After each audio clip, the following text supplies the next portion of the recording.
Compare cheap van insurance quotes that really do cut the mustard at mustard.co.uk. Details online, authorised and regulated by the Financial Conduct Authority.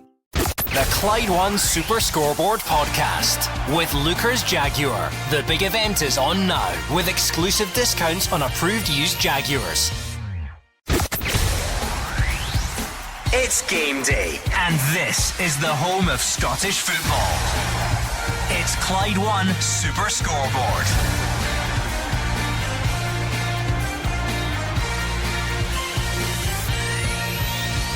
Good afternoon and welcome to Clyde One Super Scoreboard on a huge weekend of Scottish Cup action. Celtic Morton is first up, but there's some notable absentees from the Celtic squad. 9 other ties survive the weather, including Arbroath Motherwell, St Mirren Dundee, Kilmarnock Dumbarton and Dundee United Stirling Uni. Holders Rangers complete the day with a trip to St Johnstone, with a big Edinburgh derby and an even bigger one in some ways between Darvel and Aberdeen to follow in the coming days. I'm Gordon Duncan, and joining me in the warmth of the studio is Gordon Dalziel, Mark Wilson and Hugh Keevins. Ange Postecoglou has his serious head on today. I'll let Andrew McLean bring you up to speed with the exact team news, but if I was the Morton manager, Dougie Imrie, I'd be feeling tired already. Nevertheless, Dougie Imrie always has the memory of going to Celtic Park as a Morton player and scoring the goal that put Celtic out of the League Cup. Will history strike twice? No. Always like the stage of the Scottish Cup, because on paper, Gordon, it all looks pretty simple for the big sides going in against the smaller sides, but we always find that there's a shock somewhere along the line. We've got 3 days of fixtures to get through. I reckon there'll be a couple of shocks in there somewhere. Like Mark, as a player and a manager, I look forward to the Scottish Cup. Love cup football. You're right, we always look down the fixture list. Are there a shock somewhere? I've got it. Motherwell will win. I'm upgrading your I like this stage of the competition to I love this stage of the competition. You talk about the romance of the cup.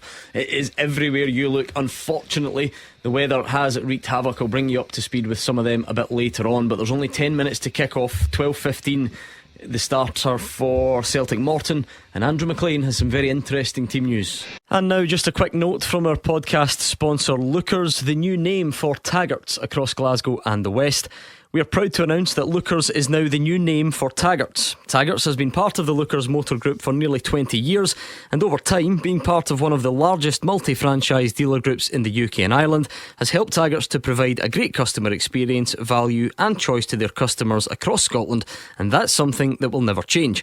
And now, they've decided though to change the name above the door to move forward as one.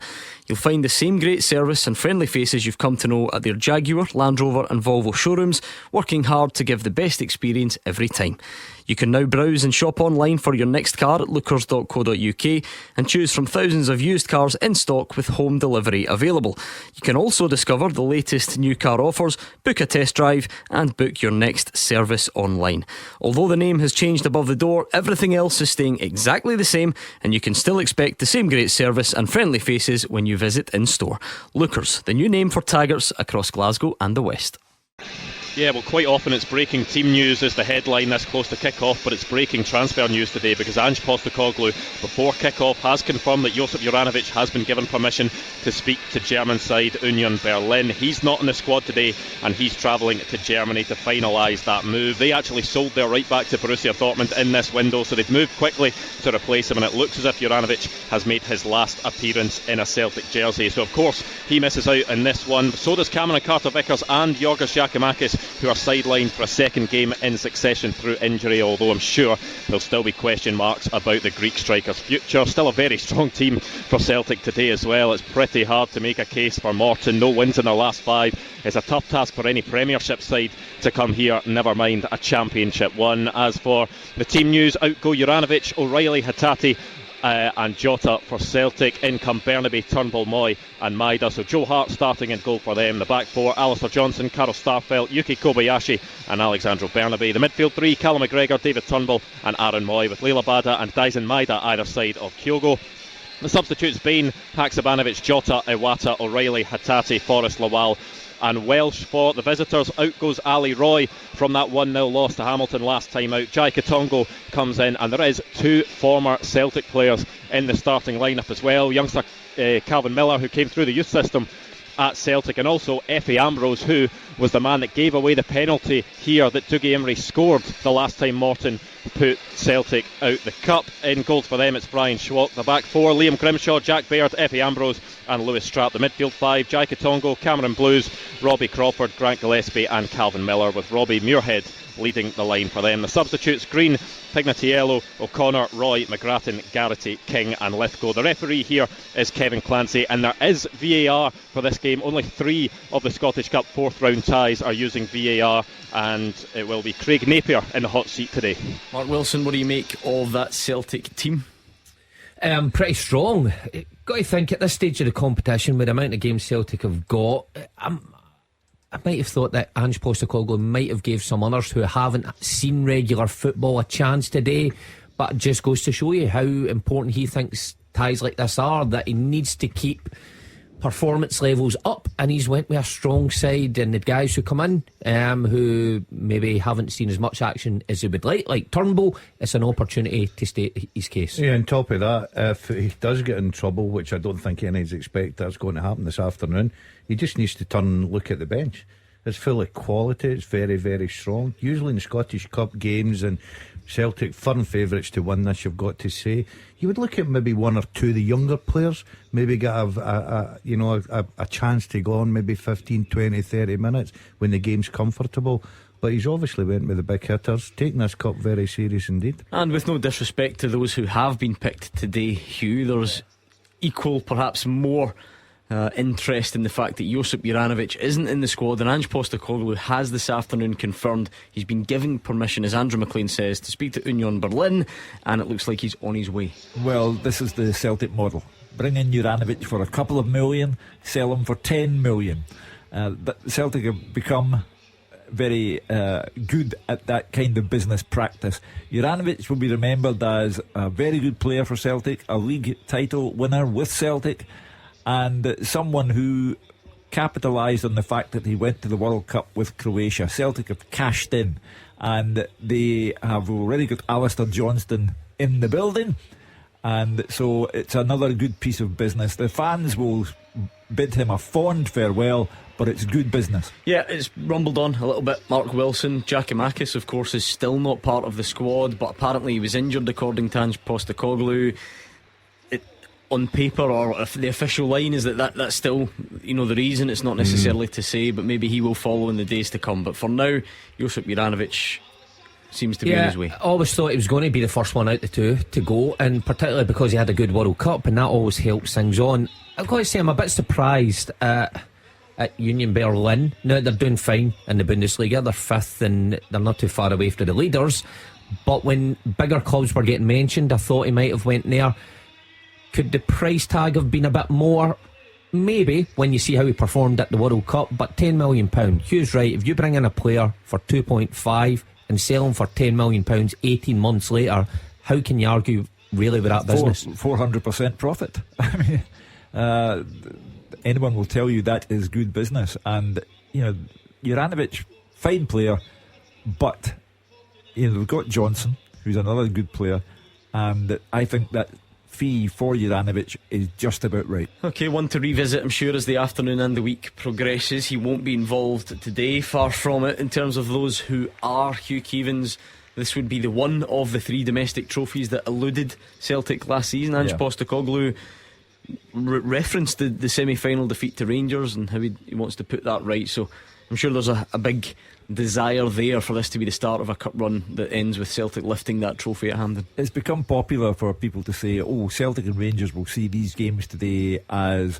moving them closer to a treble. I don't think Postecoglou thinks like that. He just thinks of one football match at a time, and yes, the Scottish Cup is the only one he hasn't won yet, and he will be keen to do that, but Postecoglou's motto will be one game at a time, and that's why he's picked a team, no nonsense. This is a team that should really run over the top of Morton, who have had no wins in their last 5 games, mid-table in the Championship. It's a Celtic side who, if they score early, might be rampant. You look through the Celtic team, Mark, it's not really, in fact, that if this was a must-win game tomorrow, right, maybe David Turnbull wouldn't start because he doesn't start too many, but it wouldn't exactly be outrageous. And Burnaby wouldn't start. However, Greg Taylor's injured. Yeah. And as far as Kobayashi, Starfelt go, Carter Vickers is injured. So that's really can't be considered experimental at all. There's next to no risk there or players getting thrown in to be given a chance. Not at all. Not even in the goalkeeping department where you would think might be a change there. Look, Burnaby and Turnbull are the only two who I feel that it's right that they stake a claim for their place and say, look, I'm still here for the bigger, more important games. But the rest are really active in every other game that Ange Postecoglou goes into. So that shows you the measure of respect that Ange Postecoglou has got for this competition. For Morton, he realises that obviously they're the division below, but these games can bring a bit of danger if you change too many things, and they're approaching it, in my opinion, in the right way. And of course we're getting ahead of ourselves, but maybe a debut for Iwata at some point, would that be a possibility? You would think. I mean, if Celtic have a margin of victory that is appealing enough to Postecoglou, then he can bring him on for a cameo role in the second half, and that's the way it really ought to be. It's a Celtic side who, if they approach their work as they did against St Mirren on Wednesday night, should establish a lead so convincing that we will see Iwata in the second half. He has high standards though, Mark, clearly, but I always remember in terms of a cup game against lower league opposition last season, early on in the Ange Postecoglou era, was it Wraith they beat 3-0 in the cup, and it was arguably one of the angriest. Do you remember this from Ange Postecoglou? There was a moment where the ball got passed backwards or something, or it was slow, and because the stadium was a bit emptier because of the cup game and the reduced crowd, you could hear him screaming at the players because he was dissatisfied with something that he had seen in a 3-0 win. So the players probably now, a year and a bit down the line, know that it's not a day for. I was quite telling that, because I think we were all still getting to know what the Celtic manager was about at that stage, and if anybody really needed to know, that was the moment that he stood out and everybody sat up and took notice. And I'm pretty sure the players more than anybody, because I'm pretty sure on that day he said at half time he gave them a stern talking to, reminded them of the standards that he sets every day in training. Today is no different. You know, we're into January now. When you get to this stage of the Scottish Cup, I don't think it's too silly to look far ahead to May or June, whenever the final is this year, and think that's where I really want to be. And Ange Postecoglou is no different. That's why he's picked this strong side. That's why I think the team talk will be no different to the team talk it was midweek or the week before that.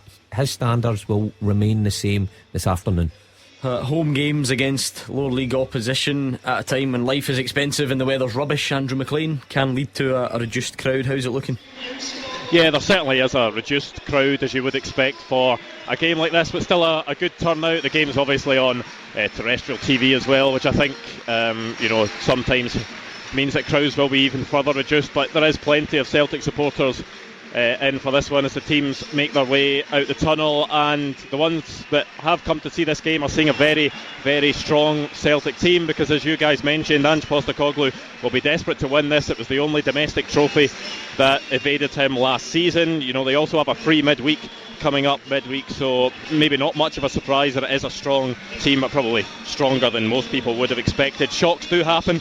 Morton know that from back in 2013. Manager Dougie Imrie knows that from back in 2013, but this is a massive task ahead of them, isn't it? And in fairness, a lot of talk last week about the state of the Hampden pitch. This is probably the worst I've seen the Celtic Park pitch in quite a while as well, although you wouldn't really expect it to affect the game too much. Morton will try their best to hold out, frustrate Celtic for as long as possible, see if there's a chance they can nick something, but you would fear for them if they do concede early, just given the firepower and the goals in that Celtic front line in particular. I'll give you a recap of the teams as they break away at the moment. It's Joe Hart in goal for Celtic. The back four: Alistair Johnston, Carl Starfelt, Yuki Kobayashi and Alexandro Burnaby. The midfield three: Callum McGregor, David Turnbull and Aaron Moy, with Leal Abada and Dyson Maeda either side of the Premiership's top goal scorer, Kyogo. For the visitors, Brian Schwalk is in goal for them. The back four: Liam Grimshaw, Jack Baird, Effie Ambrose and Lewis Strapp. The midfield five: Jai Katongo, Cameron Blues, Robbie Crawford, Grant Gillespie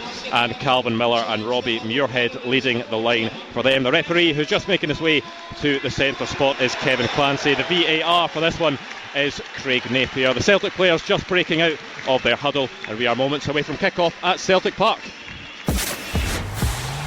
Clyde One Super Scoreboard Goal Flashes with Clyde Built Home Improvements. Trade accounts available now. Call them today. Go on then, let's see if the Cup brings you 3 any more luck than the league usually does, because you're miles off it with your predictions. Usually, how do you feel? I'm going 5-0 Celtic. Okay, nice and conservative. Mark Wilson? 4-0. I'll go 3. Not even a goal. Not even a goal for Morton. George Bowie going to come in here. Is he at the game actually? Last night when because we're like passing ships in here when we leave on a Friday night, he comes in. Last I heard he was thinking about it. He's got no excuse really. Exactly. It's an early kick-off. He'd easily make it in here. He's probably got a helicopter, that guy. Bring him in time anyway.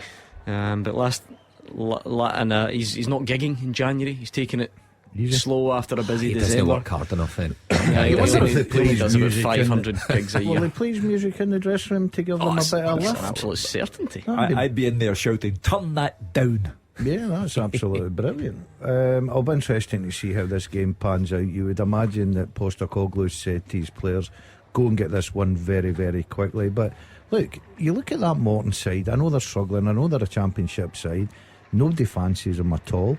But they've got good experienced players, and they've got a couple of ex-Celtic players on their side as well, which always helps. And a former favourite of yours, I noticed, Liam Grimshaw, ex-Motherwell, goes clattering into Dalziel and Maida inside the first 30 seconds or so, just trying to see who's the better baldy player on that side of the pitch.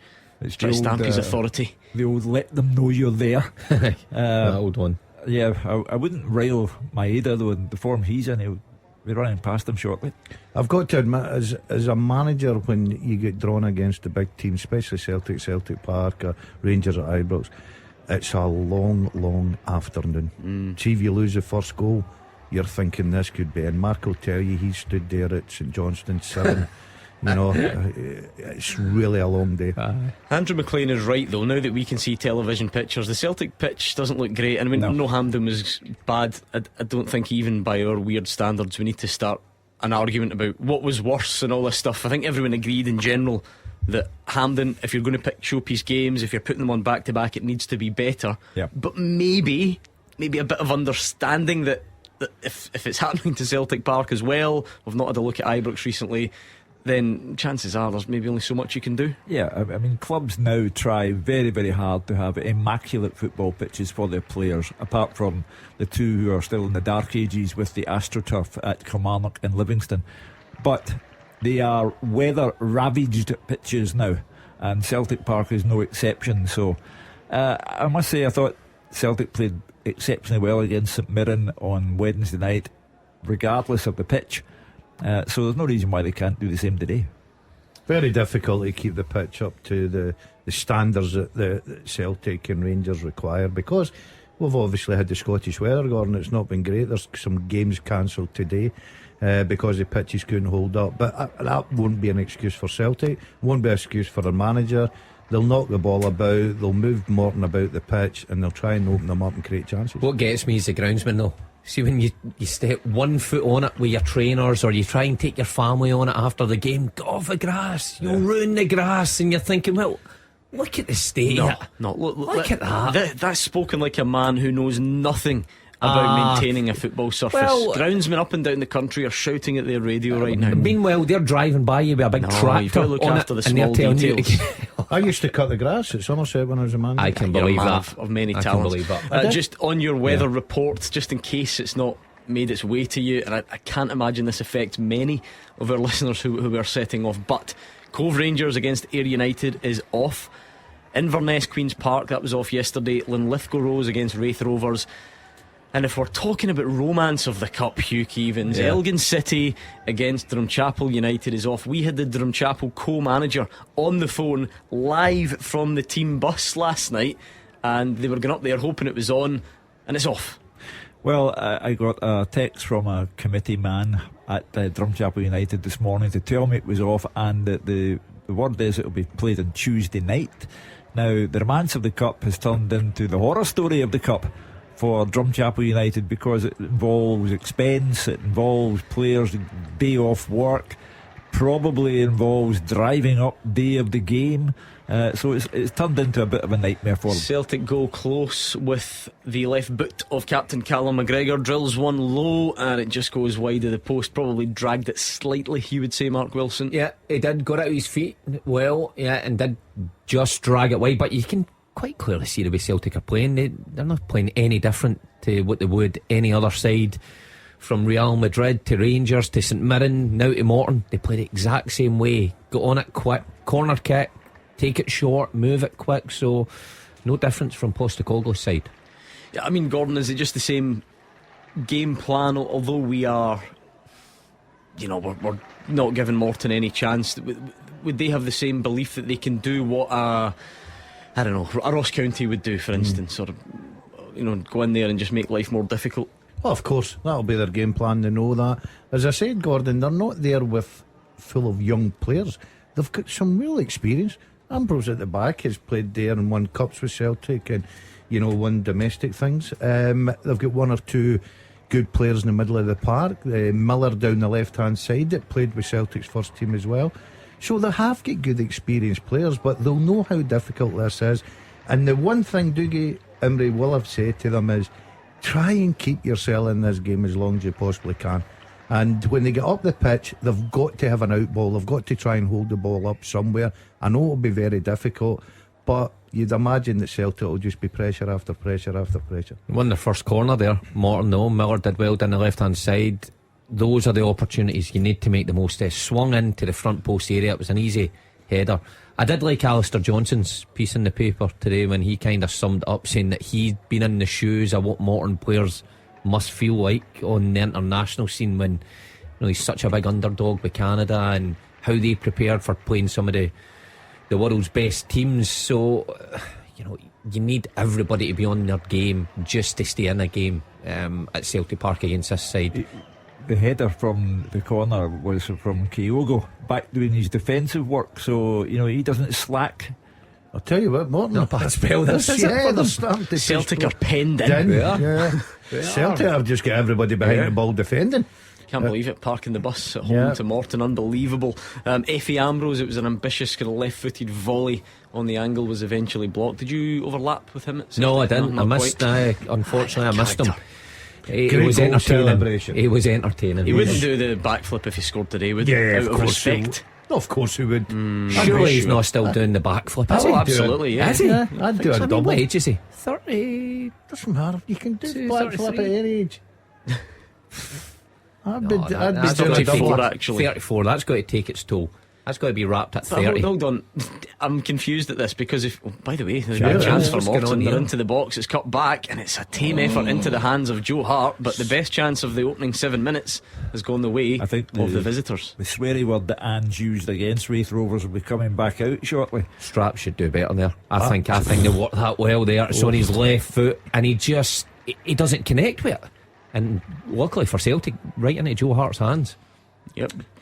Good chance for Morton, encouraging start for them. They'll be buoyed by that, I'm sure. Give a little bit of belief, Gordon, that they can at least get forward and try and make something happen. Yeah, because they know if they're just going to sit in, they're going to get hemmed in, they're going to lose goals. So Dougie's obviously went there with a game plan. Look, will be difficult to break down, but when we've got the ball, we've got to try and keep it and cause problems, and they're doing that just now.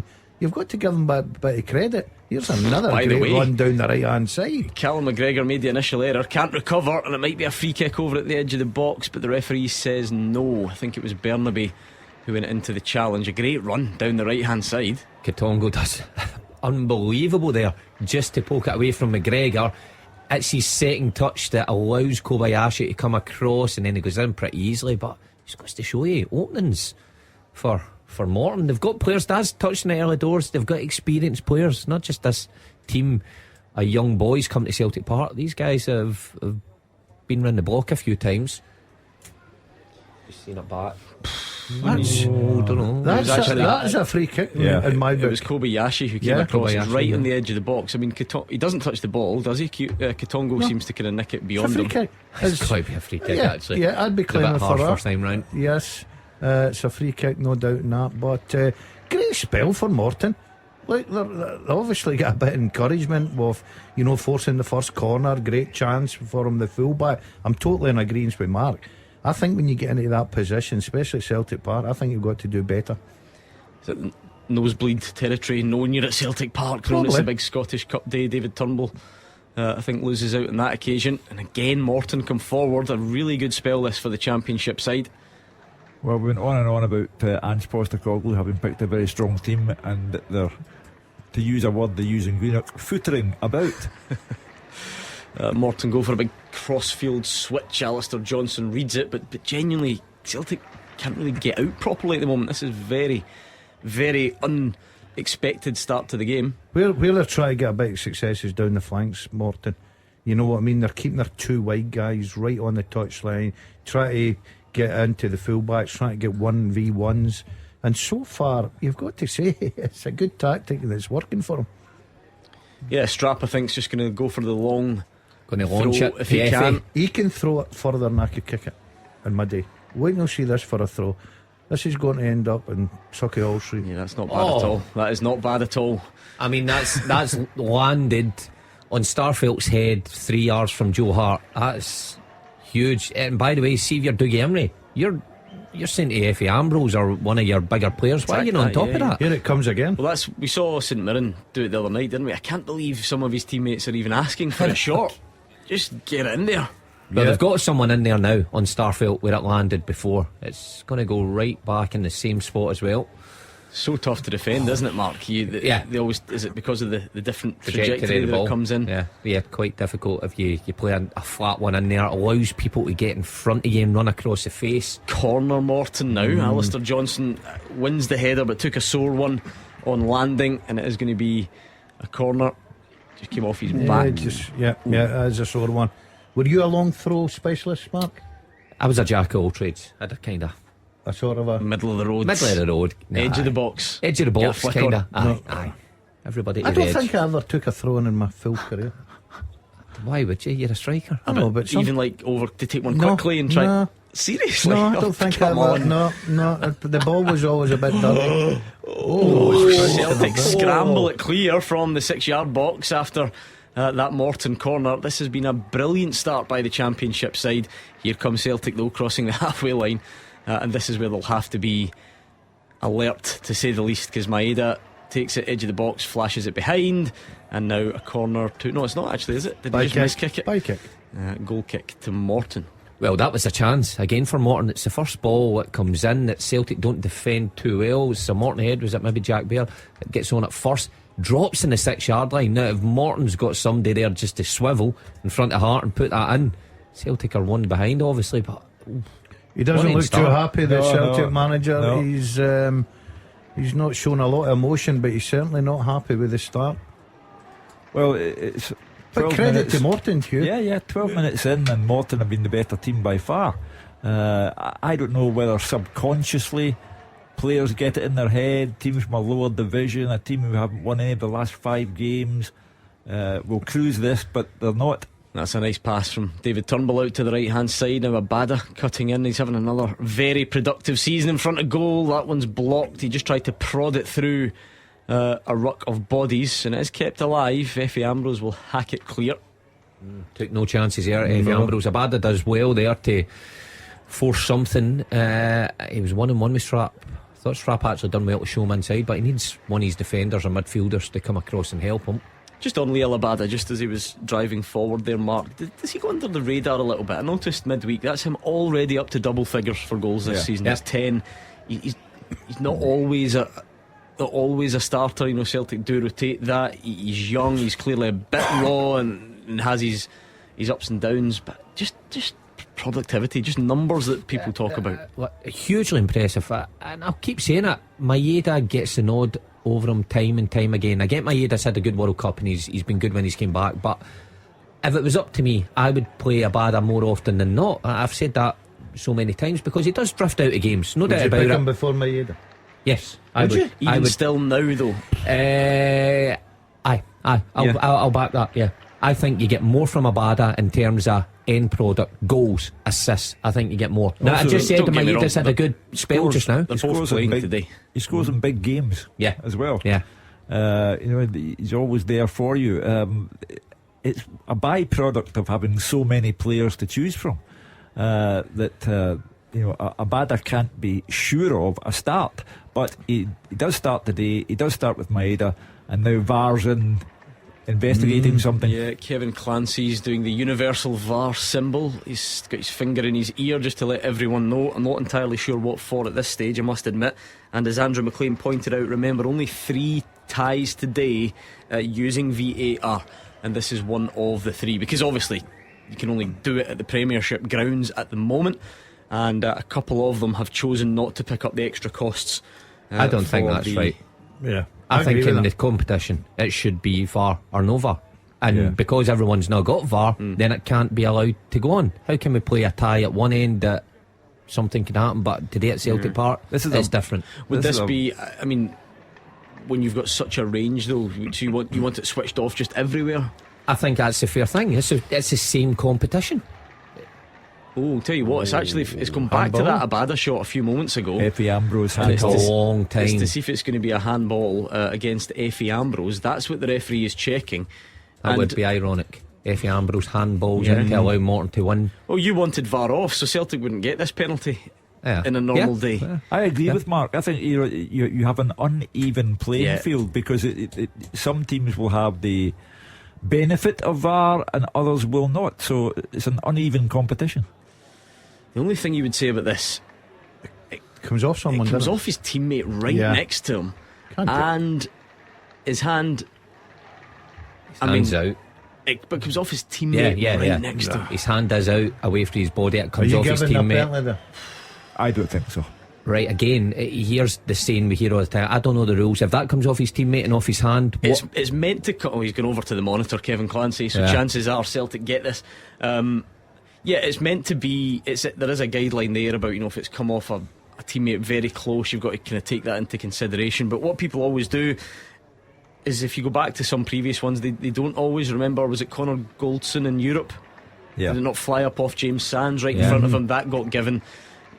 Go back to things that we sometimes say. I was going to say the ball's heading goalwards, but it's actually not, because the Morton defender gets there. I think if Celtic were, it was up the other end of the park, Celtic would be very upset if a penalty was awarded against a Celtic player for that. I have no idea what you can do there. I feel sorry for I players. have absolutely no idea what you can do there. Do you know what? This is the thing, because you'll go round on it, and which is understandable. Celtic fans will say, well, we've had loads of difficult ones against us, so I've no sympathy there, which is fine. And he has given the penalty. But as you say, Hugh, if that's up the other end, you probably add it to the list of ones that Celtic fans would feel aggrieved at. But they're going to say, well, no sympathy, because we've had them against us. Sure, but I think that, Dougie Imrie looks stunned by it. Effie Ambrose had no idea. But when the referees go to the monitor, they think, I better give this. So it's a shambles.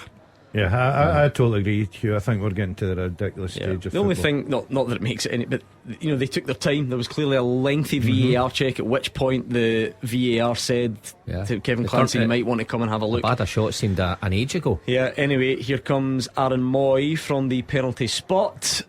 Oof. Goal flashes with Clyde Built Home Improvements. And as quick as you like, Celtic 1, Morton 0. The visitors will have been encouraged by their start, but a penalty from Aaron Moy sets Celtic on their way. Well, finish, They needed something to jumpstart them, Celtic, and they've got it there. Moy takes no chances with a penalty. We don't see any stuttered run up or any little dink. It's placed firmly.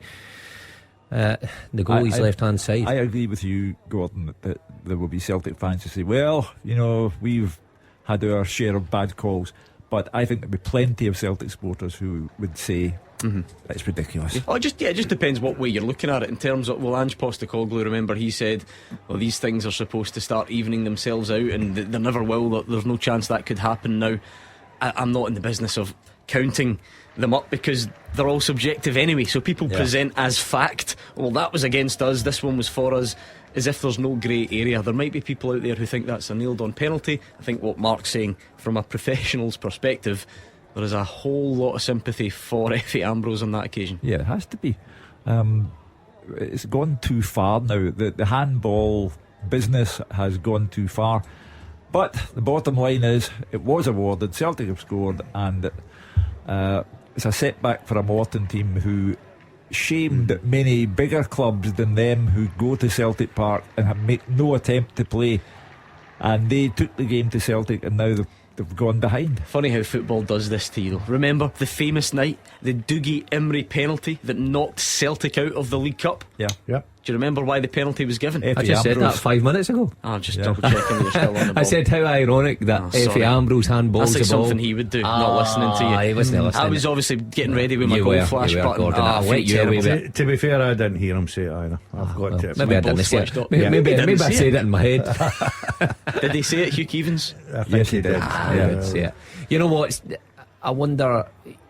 The rule has to be either changed or clarified even further, because what's going to happen to defending?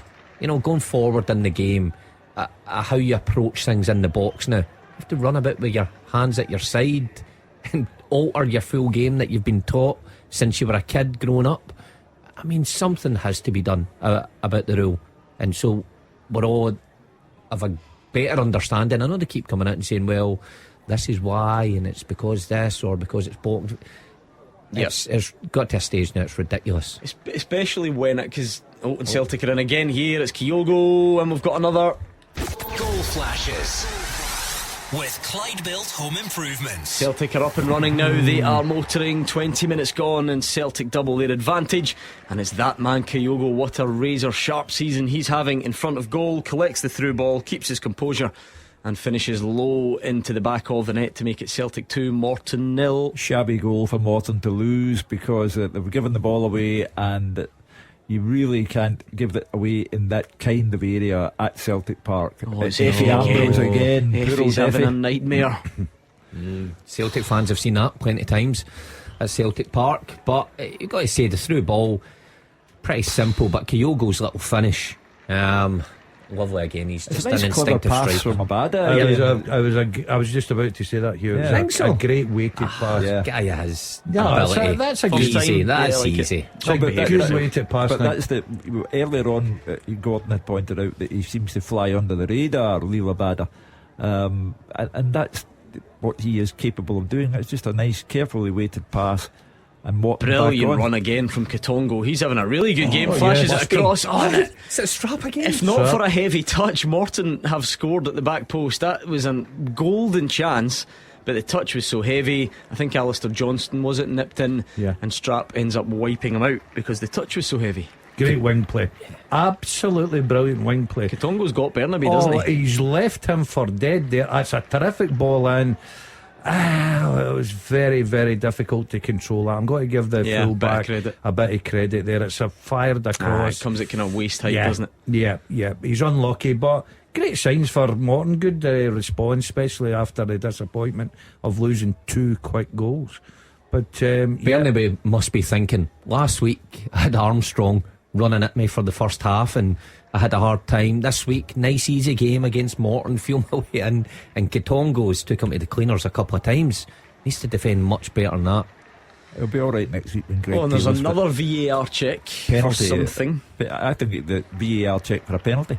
no, it's play on. for Morton. Yeah, No, it's play What do you on. mean? For what? for the Johnson Johnson challenge. challenge. No. Yeah. Well, it's been waved away pretty quickly, so on we go. And now this game looks so different. What was it, 17 gone? Morton had started good. They would have been feeling great about themselves, and Celtic are 2 up, a quarter of the way through the game, and you probably are looking at the scoreline getting ugly, Mark Wilson. Yeah, before half time, and it's been a funny old game, like you're saying there, Gordon, because Morton started well, created chances, even there, where you think 2-0, they're at the game, Katongo burst to the byline, and they probably should make it 2-1. It's been entertaining, but when you've got a Celtic team 2 goals up and they can start spreading the play, it could get ugly. And it's one of these, like Celtic might go in and win this 5-0, 6-0. Penalty decision's not going to be match altering. No. It's just another one that we're going to have to somehow try and get your head round, because I think I'm consistent on here, we're consistent. You have to look at it in comparison to the rule. What does the rule say, and does the incident match any of that? Because it's not up to you, it's not to your interpretation or what you like. Does it match what the rule says?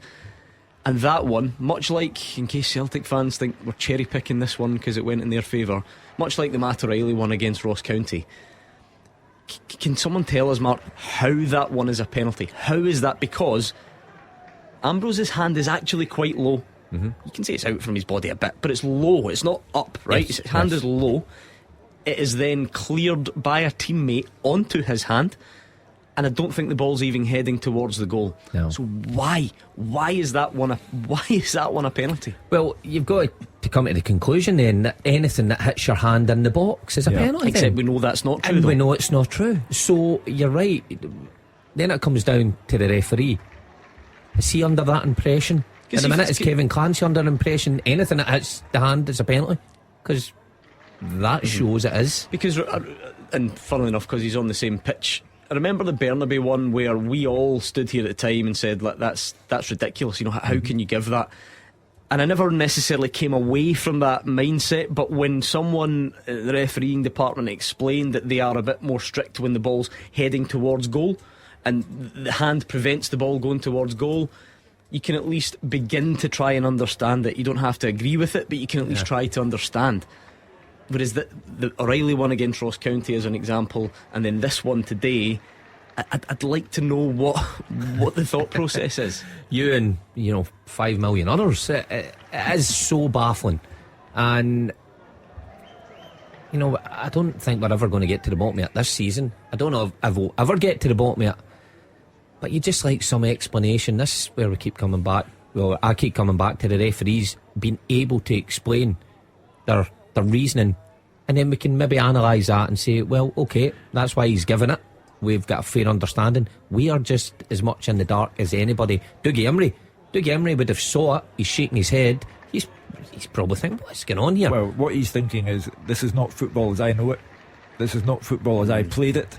This is not football as I have managed it prior to the implementation of VAR, and it is changing football, and it's making it unfair. It's not game changing, as you said, Gordon, but it's progress changing, because a Celtic team who had done nothing at all and who were trying to keep Morton at bay get the penalty, wonderfully taken by Aaron Moy, and it alters the progress of the game entirely. Anyway, for our own sanity, I don't think we need to keep banging on about it right now. We can, because we'll revisit it at some point. Yeah, there'll be another. There might even be more today. Yeah, exactly. And maybe you're longing for the games later on that don't have VAR, so we'll see. But anyway, Celtic are in once more. Good tackle this time by F.A. Ambrose. And it's Sam Manabada down the right hand side, causing a few problems, starting to go on the ball, looking to get his name on that score sheet. I've got to say, I've been impressed with the way Morton have went about their business. Okay, they're 2-0 down, the game's probably gone for them already, but they're working hard, they look well organised. They've been undone with penalty kick and a mistake. Apart from that, Celtic. Oh, it's great work this from Dalziel and Maeda. Unfortunately, he goes for a conversion rather than a shot at goal, and it's way into the stand, but brilliant pressing, sort of trademark if you like. Nipped it off. Was it Liam Grimshaw? It was indeed. Strode forward, skipped away from a couple, and then blazed over. Grimshaw's obviously not watched Maeda, has he? Because as soon as he nicks the ball, he must know Maeda's chasing him. He's never going to give it up. No, I was going to say, no, but I love a bit of Bada. Such a willing runner. I know his numbers and his goals he gets, but see, when a fullback gets the ball, he's always available, either coming into feet or running in behind. He's never really static. He never really just stands there. He's not a lazy player. He gets back and helps as well. If it's on the other side, you always see him make that movement, running from outside the box to the back post. It's where he gets a lot of his goals. Got to take tremendous credit for that, because wingers sometimes just hug the touchline and don't want to run. I'm still reeling from this idea that you never took a throw in your. I don't believe that for a second. I never. I didn't take a throw in. Do you think such a thing exists as archive footage of Gordon Dalziel taking a throw in? There's absolutely no chance you will find me taking a throw in. You're trying to tell me you're chasing the ball into the corner?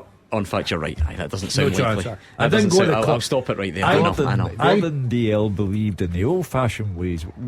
I can't score if I'm out there taking throw-ins. Hugh, 100% right. I played within the width of the 18-yard box. Oh dear. I hate it getting out in the wings. I just mean even like momentarily though, just some sort of counter-attack. No, what's the point of going out there? Oh, good effort from Abada Abada again. on his right foot. I think after it was worked across from the corner, came back out to him, and it's gone over the top. McGregor does brilliant there from the corner. He's in the box, he's jinking, he's weaving. There's about 4 Morton players around him, but they managed to work it back out to Abada, and he just tries to steer it into top corner. Not handball by Kyogo first. Doubtful. In the new football that we have, that's a handball. But He's not far away, Abada. It's a good effort. Yeah. If it's under a bar, I think the goalkeeper is making the save, to be fair to him. Let's give him some credit. But 30 minutes on the clock, Celtic and cruise land now, looking to add to this lead. Abada really getting involved in this game now. Great Defender does well, Strap does well there, because he's having a tough afternoon. He's almost scored twice at one end, but at the other he has to track Abada, and he just gets a toe on that one there. Did you just refer to Celtic as being in cruise land as well? just to double check. Did I say that? Because I'm absolutely here for it. No, listen, I think we should. Did I say that? I think we could well embrace that. I think that Cruise works. land. Why not? Land. I like it. Apart from the it's obvious just- contradiction that you can't cruise on land, but no, I like it. I Like do like it. that one. that is a drawback. Yeah. The fact that it's a contradiction in terms. Listen, that's that's semantics, Hugh Cruise Keevins. land. We're fine. I didn't think MD noticed that one. Do you know who noticed? Yeah. Producer Callum. I missed it. It's not like Love me. that. I'm usually on you two as quickly as I can, but no, he reminded me. So done, Callum. I'll just throw him under the bus. Has it become a really One-sided game. important period, the next 15 minutes before half time, Mark? Yeah. To see how Morton manage this after a good start. Well, you can see the defendant's getting a wee bit more desperate now. Just try to hack things clear, and the tide is just coming again and again. Just looks a matter of time before Celtic get the third goal. And you do feel for Dougie Imrie, because he'll probably come out after the game and say similar, that his team were on top for that 10 minutes, which is quite incredible. But now they are on the end of a real drubbing, you've got to think. Obviously, because he's a student of the game, Roger Hanna's been listening, and I think maybe he's gone off to try and find footage of you Having a throw in? with No throwing the ball in.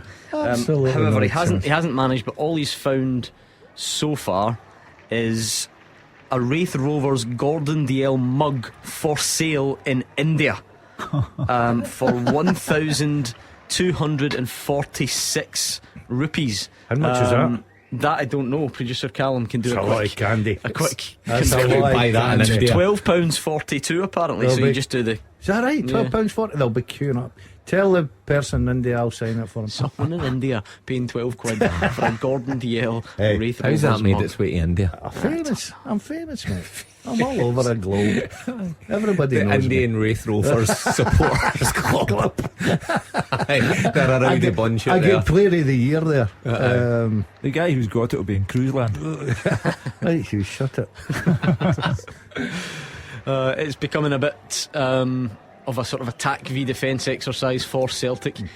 That very positive start from Morton does seem like a long time ago, and maybe that's something Dougie Imrie will point out, that even if it's not match defining, maybe the penalty given has knocked the wind out of the sails on cruise land. The other thing Yeah. that will happen at 5 o'clock, you'll get a Rangers fan to say this is because Celtic go on and on and on about VAR and the injustice of it all, and now officials are just giving Celtic everything. It's almost like bad decisions were just made for various teams before, and now bad decisions are continuing to be made. Well, yes, but I do Is that think too simple? I do think though that the handball thing is changing football and not for the better. No, absolutely. But I feel like those are perhaps separate points, because there was also this school of thought from the last couple of weeks. I keep seeing this that since the World Cup, the SFA have obviously tweaked things a bit, and they're now they've sort of raised the threshold for a handball. Apparently not. If you watch that today, this one I blows thought that that- theory right out the window. 100%. I did think that. I thought there must have been some sort of meeting that they were all in, and we need to get this right. You're totally right, Gordon. See, I That think goes against everything. Kevin Clancy should be of a mind to say, look, I've taken a look, but honestly, that's not, you can't give a penalty for that.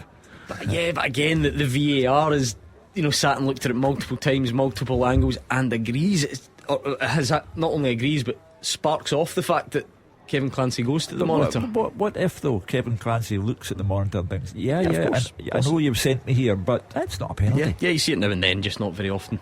It's been the sort of obvious thing ever since VAR came in at any level, hasn't it? Yeah, you know that sign when they go over to the monitor. And it was a double blow for Morton, because the disappointment of giving away the penalty kick, you can argue penalty or not penalty, it was given. Moy dispatched of it brilliantly. It was the quick goal after that really put the game away from them. Not in my opinion they were going to get anything out of the game, but 1-0, you've still got a bit of hope. You've started well, but the minute the second one goes in, Kyogo, good finish, it's just cruise land again. I do like it, I must admit. Cruise land. Celtic 2, Morton 0, 35 on the clock. Big games to come later on this afternoon, on to this evening, on to tomorrow, and even Monday night. It is a feast of Scottish Cup action. That is Kyogo Mark up to 19 for the season, and I think it's his 28th or 29th game. Yeah, so it's a terrific return. Incredible return again. And I get people, Celtic fans, love Giakoumakis, but I just struggle to see the argument that they think he's the best striker out the two. I could understand it if Kyogo wasn't finding the back of the net, and then you go, well, look, you've got this guy who scores every 1 and 2, but Kyogo is on fire. Yeah. I think particularly since the World Cup, Gordon, it's 8 and 9. This would be the 9th, so there's time for this to do you know, I was watching improve for him. I was watching footage of him, and I don't think he gets the credit for the work he does off the ball, Gordon. Sometimes you can look at him and think, well, he's not really been involved, you've not seen much of him. He defends, he's back there, he works hard, he makes run after run, his movement's terrific, and I'll tell you, his finishing is lethal just now. He's in fine form, and he obviously knows where the back of the net is. Celtic come forward again down the left hand side. Poor. Not great from Bernabe as he tried to carve something out. I think Bernabe's getting worse growing into his Celtic career, because I thought he started very well. I thought he looked impressive. I know Daz was a fan of him as well, but this is and he's struggling a bit just now. Always interesting for you, because you just pick an opinion and you stick to it. Yeah. I think Bernabe could have a series of stinkers and you would still stand by your man. 100%. But the difference is, Gordon, I think he's got the ability to go through that and come good. Is he getting better in his Celtic career? I think he will. I think he'll improve. He's like a politician. I'll tell you where I think he'll have his big season. I was a politician. I was pivoting. Rashid and I think DL. Yeah. Next year, I think that he'll come very good. I just think he's got all the ability there to be a real good player, and I'm not going to change my mind because he's had 1 or 2 bad games. But you made that opinion on the back of 1 or 2 good games, though. Yeah, so probably just did. Just to be accurate. But I've got a good knack for seeing a player. I sort of adopt a player, and I've done that throughout my career. And I've got a good knack of it. Adopt a player. Celtic are in the box again. Really intricate stuff, unfortunately for Aaron Moy. The final effort is dragged wide of the post. 2 efforts like that in a couple of minutes Moy's had.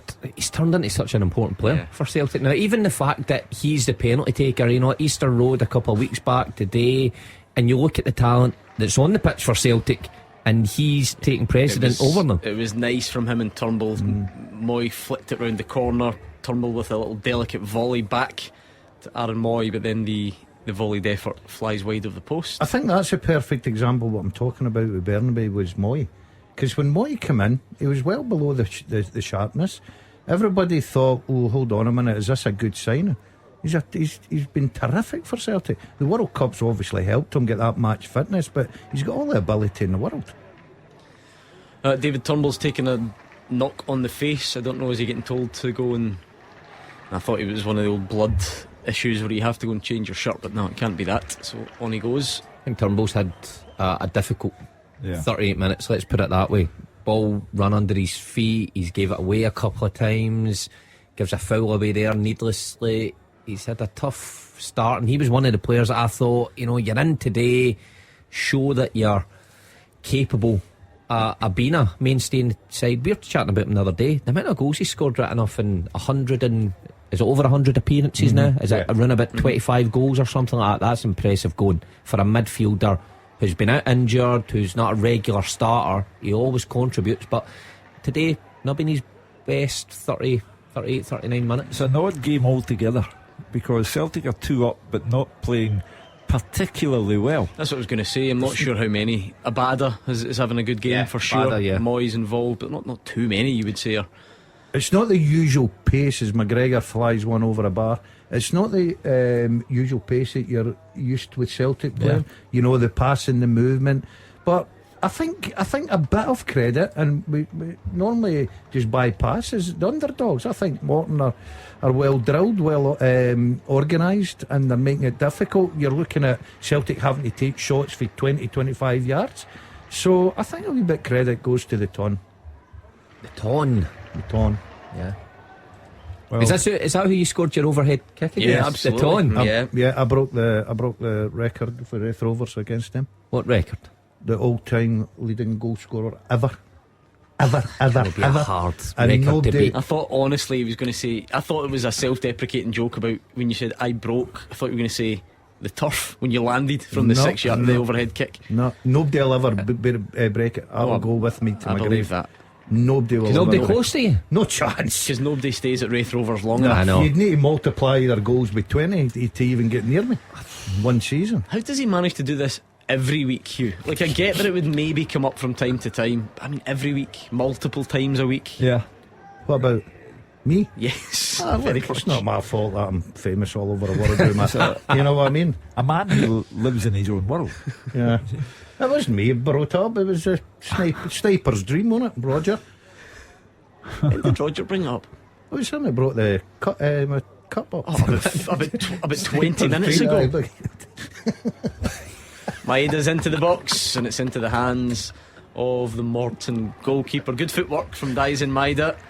And Morton will just be trying to get through to half time at this point now, Hugh. Yeah, at 3, Ange Postecoglou might have been tempted to bring on Iwata, whoever, but he won't at 2. No? No, I don't think so. Is this not still? Why- Is this why not not? looking a bit straightforward now? I'm not.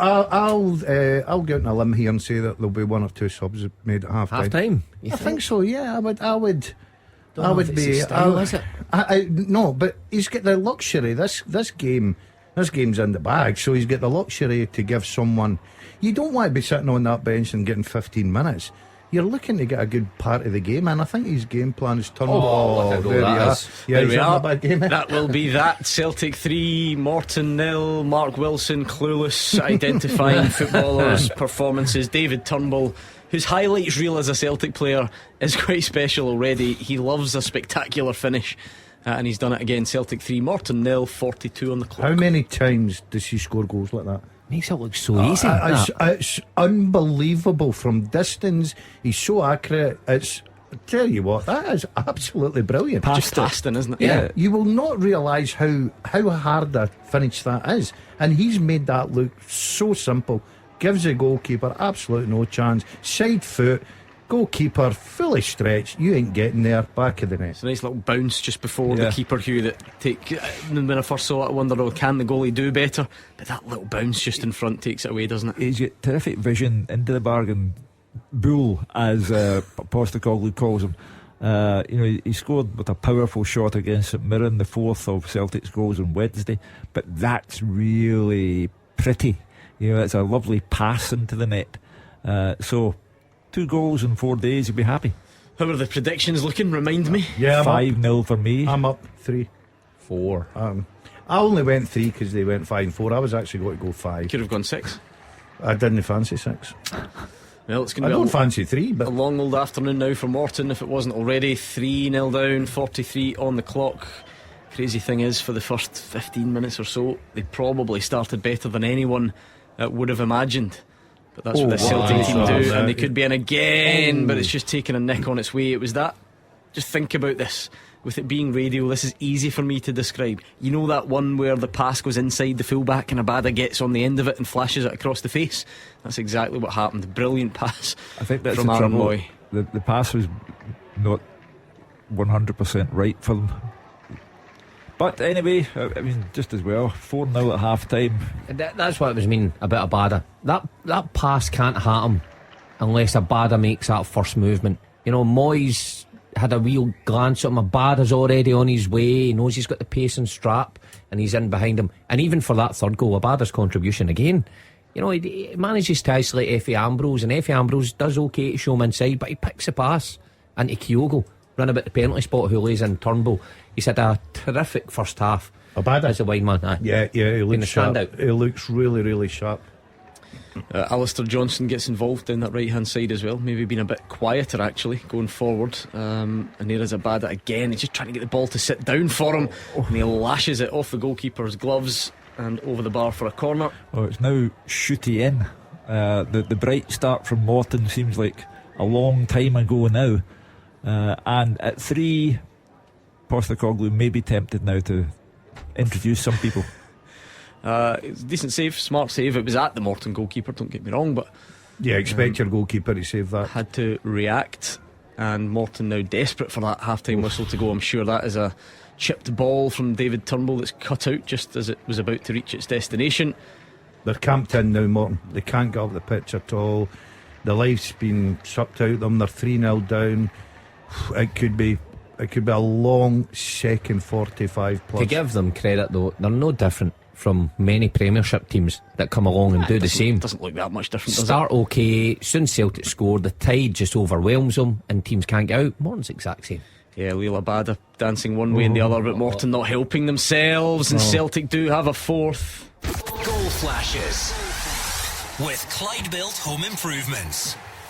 I think I forgot the goal flash button the last time because the goals have been going in so quickly, and it's Kyogo with his second. And this is where Morton have to help themselves a bit, because the cross, it should have been dealt with easily, it should have been cleared. It wasn't. It falls to Kyogo and then over to him for great credit. Swivels and lashes it high into the net, and Celtic have their fourth. He pounces on that. He's so sharp. He sees a mistake. He's ready. He's on his toes. He's in the middle of the box. He touches left foot and he batters up by the goalkeeper. Gives the goalkeeper absolutely no chance. You can just see him. He's waiting for a mistake. He's looking for it. He gets it. He's composed. Goalkeeper, could he do better? Think so. Yeah, I think it's because of the pace of it. Couple of touches for Kyogo. Daz is right, just anticipating. As soon as he gets there though, it's the quick thinking to get away. Has and he then got the the finish goalie to do better? I mean the guy's 7 yards the out. worst critic of goalkeepers. I would bet goalkeepers. I would bet if you were to survey 100 people in the street, you'd be the only one who thinks the goalie should have done better there. I'm not saying he should have saved it. I think he's. Is there something in your past that you want to explain to us as to why you hate goalkeepers so much? I've never liked goalkeepers. I really do. At least we're getting to the root of it. it. Yeah, it's guys that can't play football that just have gloves. I like the fact you're surveying 100 people. I know. Like Les Dennis. Our survey says. If it's up there, I'll give you the money myself. And that was his favourite. Make sure you tune in to Tuesday night show, by the way, where Gordon Dale's joined by Cammy Bell on the show. Sorry, Gordon. Oh, it's okay. We were talking about goalies. Hopefully he's not listening. Nah, good lad. Anyway, Celtic penalised for a free kick just round about the halfway line. See, if you were a player chatting about changes, I'd want to stay on in this game. I know the season, you've played plenty of football behind you, but I don't think there was anything worse than coming off at half time when you were enjoying the game. Guys like Kyogo are thinking, well, I'd rather boost my goal tally. Abada's having an outstanding game. The days of being selfish and thinking I want a hat trick are gone. Managers are always taking players off before they get their hat trick, it seems. I'm just talking about personally. Of course, you want to be a player that goes, you know what, job's done, I'd rather just get the feet up and watch this second half to the lounge. The lounge? I had the players' lounge. The Mark Wilson lounge at Celtic Park. Well, I was in there a lot. Could take the goalkeeper off Joe Hart. There we are, half time at Celtic Park. Let's get the eyewitness account from Andrew McLean. Yeah, Celtic 4, Morton 0, the half-time score. Ange Postecoglou's side on course for a convincing win despite a strong start from their opponents. It was Callum McGregor who did have the first shot of the match. 4 minutes in, dragged a shot wide of the post. Then a really good spell for Morton where they caused Celtic a couple of problems. They had a good chance to take the lead. The ball cut back to Lewis Strapp, a really good area in the box, but he couldn't make a connection. Joe Hart gathered that one easily. They were looking good, but all of a sudden a VAR check for a handball in their own box. Kevin Clancy went to the screen, and what he saw was the ball cleared off of Efe Ambrose by his own teammate. It hit his arm was low, but Kevin Clancy decided it was a penalty. It looked really, really harsh. Aaron Moy stepped up to take, and he scored to make it 1-0 to Celtic. 2 minutes later, they doubled their lead. It was a mistake from Efe Ambrose, allowed Celtic in. Kyogo was played through, and a nice finish there for 2-0. Abada went close around half an hour in, a curling effort from the edge of the box, just over the bar.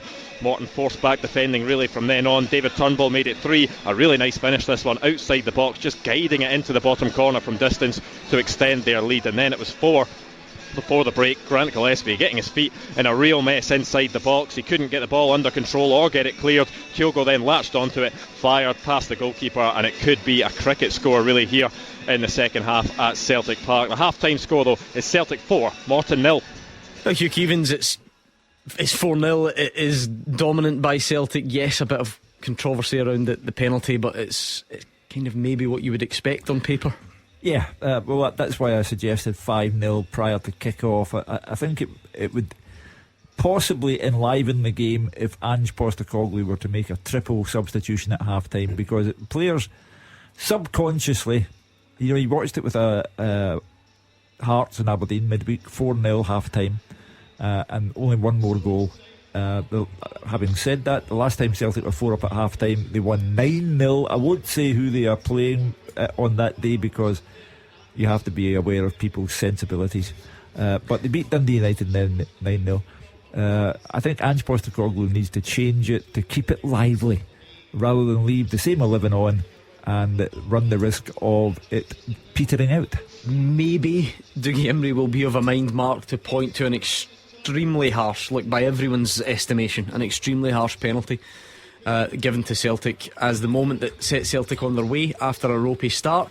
But thereafter, it's turning into an absolute doing. It is, and they could have helped themselves, I suppose, in that respect, with some of the goals they've given away. The second goal, try to play out for defence, and Efe Ambrose gives it away, and then the fourth goal, unforced errors. But like Celtic have grown into the game after that initial period where I think they were a wee bit surprised with how Morton approached the game. They've got to grips with it. Abada's been excellent. Kyogo, with his goals, has been very good. David Turnbull was having a slow 38 minutes until he passed that into the bottom corner, and it's routine stuff for Celtic. The interesting thing for the fans at Celtic Park and for the Celtic fans watching is if there will be changes, because this is the ideal opportunity. Iwata will be in the forefront of people's minds, but Ange Postecoglou doesn't really do it at half time, so that'll be the interesting thing to take from this second half, and how many Celtic can rack up. I mean, inside the stadium, Andrew McLean, I guess it took a while. It was a thorough check. Dougie Imrie didn't look like he could believe the penalty had been given. Yeah, look, they couldn't believe it at all. That's the thing, when it comes to communication inside the stadium, you really don't know what's happening. I only knew because I could hear you guys talking about it. You'd seen the replay. Everyone inside the stadium had no idea whether it was going to be a potential penalty to Celtic, or because Morton had a spell as well before that, whether it was potentially a penalty for Morton as well. I could hear it from you guys, but the Morton fans, who have been in fantastic form so far today, even though they're 4-0 down, there's loads of them over in that corner, they had no idea what it was for. But Dougie Imrie, rightly felt aggrieved at that, because we've seen so many handball incidents over the last few weeks. There's been a lot of complaints about them, and this is another one in that category.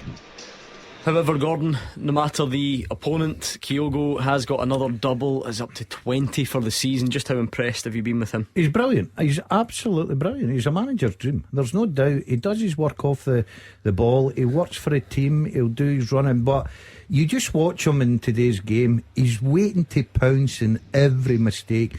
He knows that this is a championship side. He knows that they're not as talented as players that he plays against week in, week out in the top league, and he's just waiting for that mistake. He's waiting just to pounce, and when they make that mistake, what he's doing is he's punishing them like all good strikers do. Davy Moyes paid £15 million for Danny Ings yesterday because West Ham are struggling and in danger of relegation, and Danny Ings is well into life as a footballer. He must be in his 30s now. And here's Kyogo. I'm amazed that nobody offers Celtic money for Kyogo. Well, Abada, Mark, has he been the other standout for you in the first half? Maybe Aaron Moy, who's caught the eye? Abada, certainly for me. I mean, I just keep getting more impressed with the young winger every time I see him. Now, his numbers speak for themselves in terms of goals. That's what you want from wingers, goals and assists. But his work rate and his willingness to run at players, you can't get away from. He's everything you want in a wide player. Now, I get he will drift out of games. Every winger does. No winger's in the game for 90 minutes. And sometimes that's where he gets criticised. But for this 45 minutes, he's gave Strap and Effie Ambrose a torrid time, and he's had a hand in, I think, most of the goals, has he? I mean, certainly the second goal he lays on for Kyogo. The third goal he plays a part in. The fourth goal he was there or thereabouts as well. So he's had a terrific 45 minutes. He is one that I truly believe will want to play the 45 minutes, because he flips between the bench and cameo roles sometimes and starts. He'll want to get 90 minutes under his belt. Well, it's been a comfortable first half for Celtic. How much more comfortable does it get? Will there be changes at the break? Will we see a debut for the likes of Iwata? We'll find out the answers next. Action as it happens, and your reaction from 5 on the open line. This is Clyde One Super Scoreboard. Comfortable first half for Celtic. They lead Morton by 4-0. Yes, there was a bit of penalty controversy in there, but Ange Postecoglou has his team on easy street at the moment. Sometimes Andrew McLean, we do this every week, you can get a clue from the subs if anyone's coming on at the break. Can you spot anything? Yeah, I wouldn't be surprised if there is changes, because the two outfield players that are on the bench that aren't out warming up for Celtic are Tomoki Iwata, who we've not seen yet in a Celtic shirt. The 25-year-old was brought in. He's been capped 4 times by Japan. Defensive midfielder. Maybe wouldn't be a shock to see him come on for Callum McGregor, who plays so much football, so he could be in line for a debut in this game. And then the other player is Sead Haksabanovic, who's only played 11 minutes of football since the turn of the year. He's had injuries as well. He's yet to fully get up to speed since those injuries as well. So I think if there is going to be changes for Celtic at half time, I wouldn't be surprised to see it being Iwata and Haksabanovic come on. Well, from an intrigue point of view, Iwata's a good one for everyone to see. Hugh, Celtic fans will be excited. We'll be interested. Yeah, exactly. If you leave the same 11, then you run the risk of it just petering out. But the crowd are immediately interested to see how Iwata does, and they always like Haksabanovic anyway. And I think Celtic need it to just keep lively. 4-0 is a dangerous thing at half time. Teams can just switch off and the game goes from bad to worse. Would it be Callum McGregor if he is the holding midfielder? Surely Callum McGregor, who plays more football than anyone sometimes, doesn't need this second 45 minutes when you're 4-0 up against Morton. No, I think if the substitutions were made, I think McGregor would be the one that would come off Gordon, rightly so. Gives him a bit of a rest. I'm all for, I know that Postecoglou, it's not his style. He usually waits in the second half, makes the 2 or 3 substitutions at one time. I'm with you. I'm all for second half. If you've got a great opportunity, give people some game time, and I will not be surprised with substitutions at half time here. Iwata will be an exciting one to see. I think so. Yeah, I think Hugh's right. When it gets to this level, the fans can sometimes switch off as well, so it keeps that excitement. But Iwata would certainly be one that the fans are desperate to see. It's a good game for him to come into 45 minutes, no pressure on you, just feel your way into the game, and the fans get a good look at him. Haksabanovic as well is a good one, because he's been out for a wee bit. It'll be good for him to get some minutes under his belt. There's a young man on the bench as well. Why not let the Celtic fans see this young man Lawal? Andrew McLean, is that the team's back out, sorry? Yeah, the Celtic team are out anyway. There will be 2 changes for them. It is the 2 changes I mentioned. The first player coming on is Sead Haksabanovic, and it's going to be Kyogo coming off, which maybe isn't too much of a surprise because he's got 2 goals today. There isn't a sort of natural replacement on the bench for him because Giacomakis is injured. A lot of speculation about his future, but of course Dyson Maeda can move into that central role, so he will do that, and it will be Sead Haksabanovic playing on the left, and Leila Bada will continue on the right, and Tomoki Iwata is taking to the park for his Celtic debut, being applauded onto the pitch by the supporters all around here. He is coming on for captain Callum McGregor, who is due a rest. We see how much football Callum McGregor plays season after season, so it will be Tomoki Iwata who comes on. He's just having a conversation now with Yuki Kobayashi. It looks as if he will slot into that defensive midfield position, which we expect him to play, and it'll be interesting to see how he gets on in a game like this. Obviously not the biggest test he'll face as a Celtic player, maybe a good game for him to come on and make his debut, and a good opportunity for the Celtic fans to see what he's capable of in a game like this. There will also be a couple of changes for Morton as well. Dougie Imrie deciding to shuffle the pack at 4-0 down. It will be O'Connor coming on and King coming on as well. Lewis Strapp comes off for O'Connor. Lewis Strapp was involved in a lot in that first half as well. Had a couple of chances at one end as well, and had Leila Bada running at him as well in that first half. And the second change, Grant Gillespie is coming off for Alexander King. So 2 changes each. Aaron Moy standing over the ball. We're just about to get underway for the second half. Clyde One Super Scoreboard Goal Flashes with Clyde Built Home Improvements. Trade accounts available now. Call them today.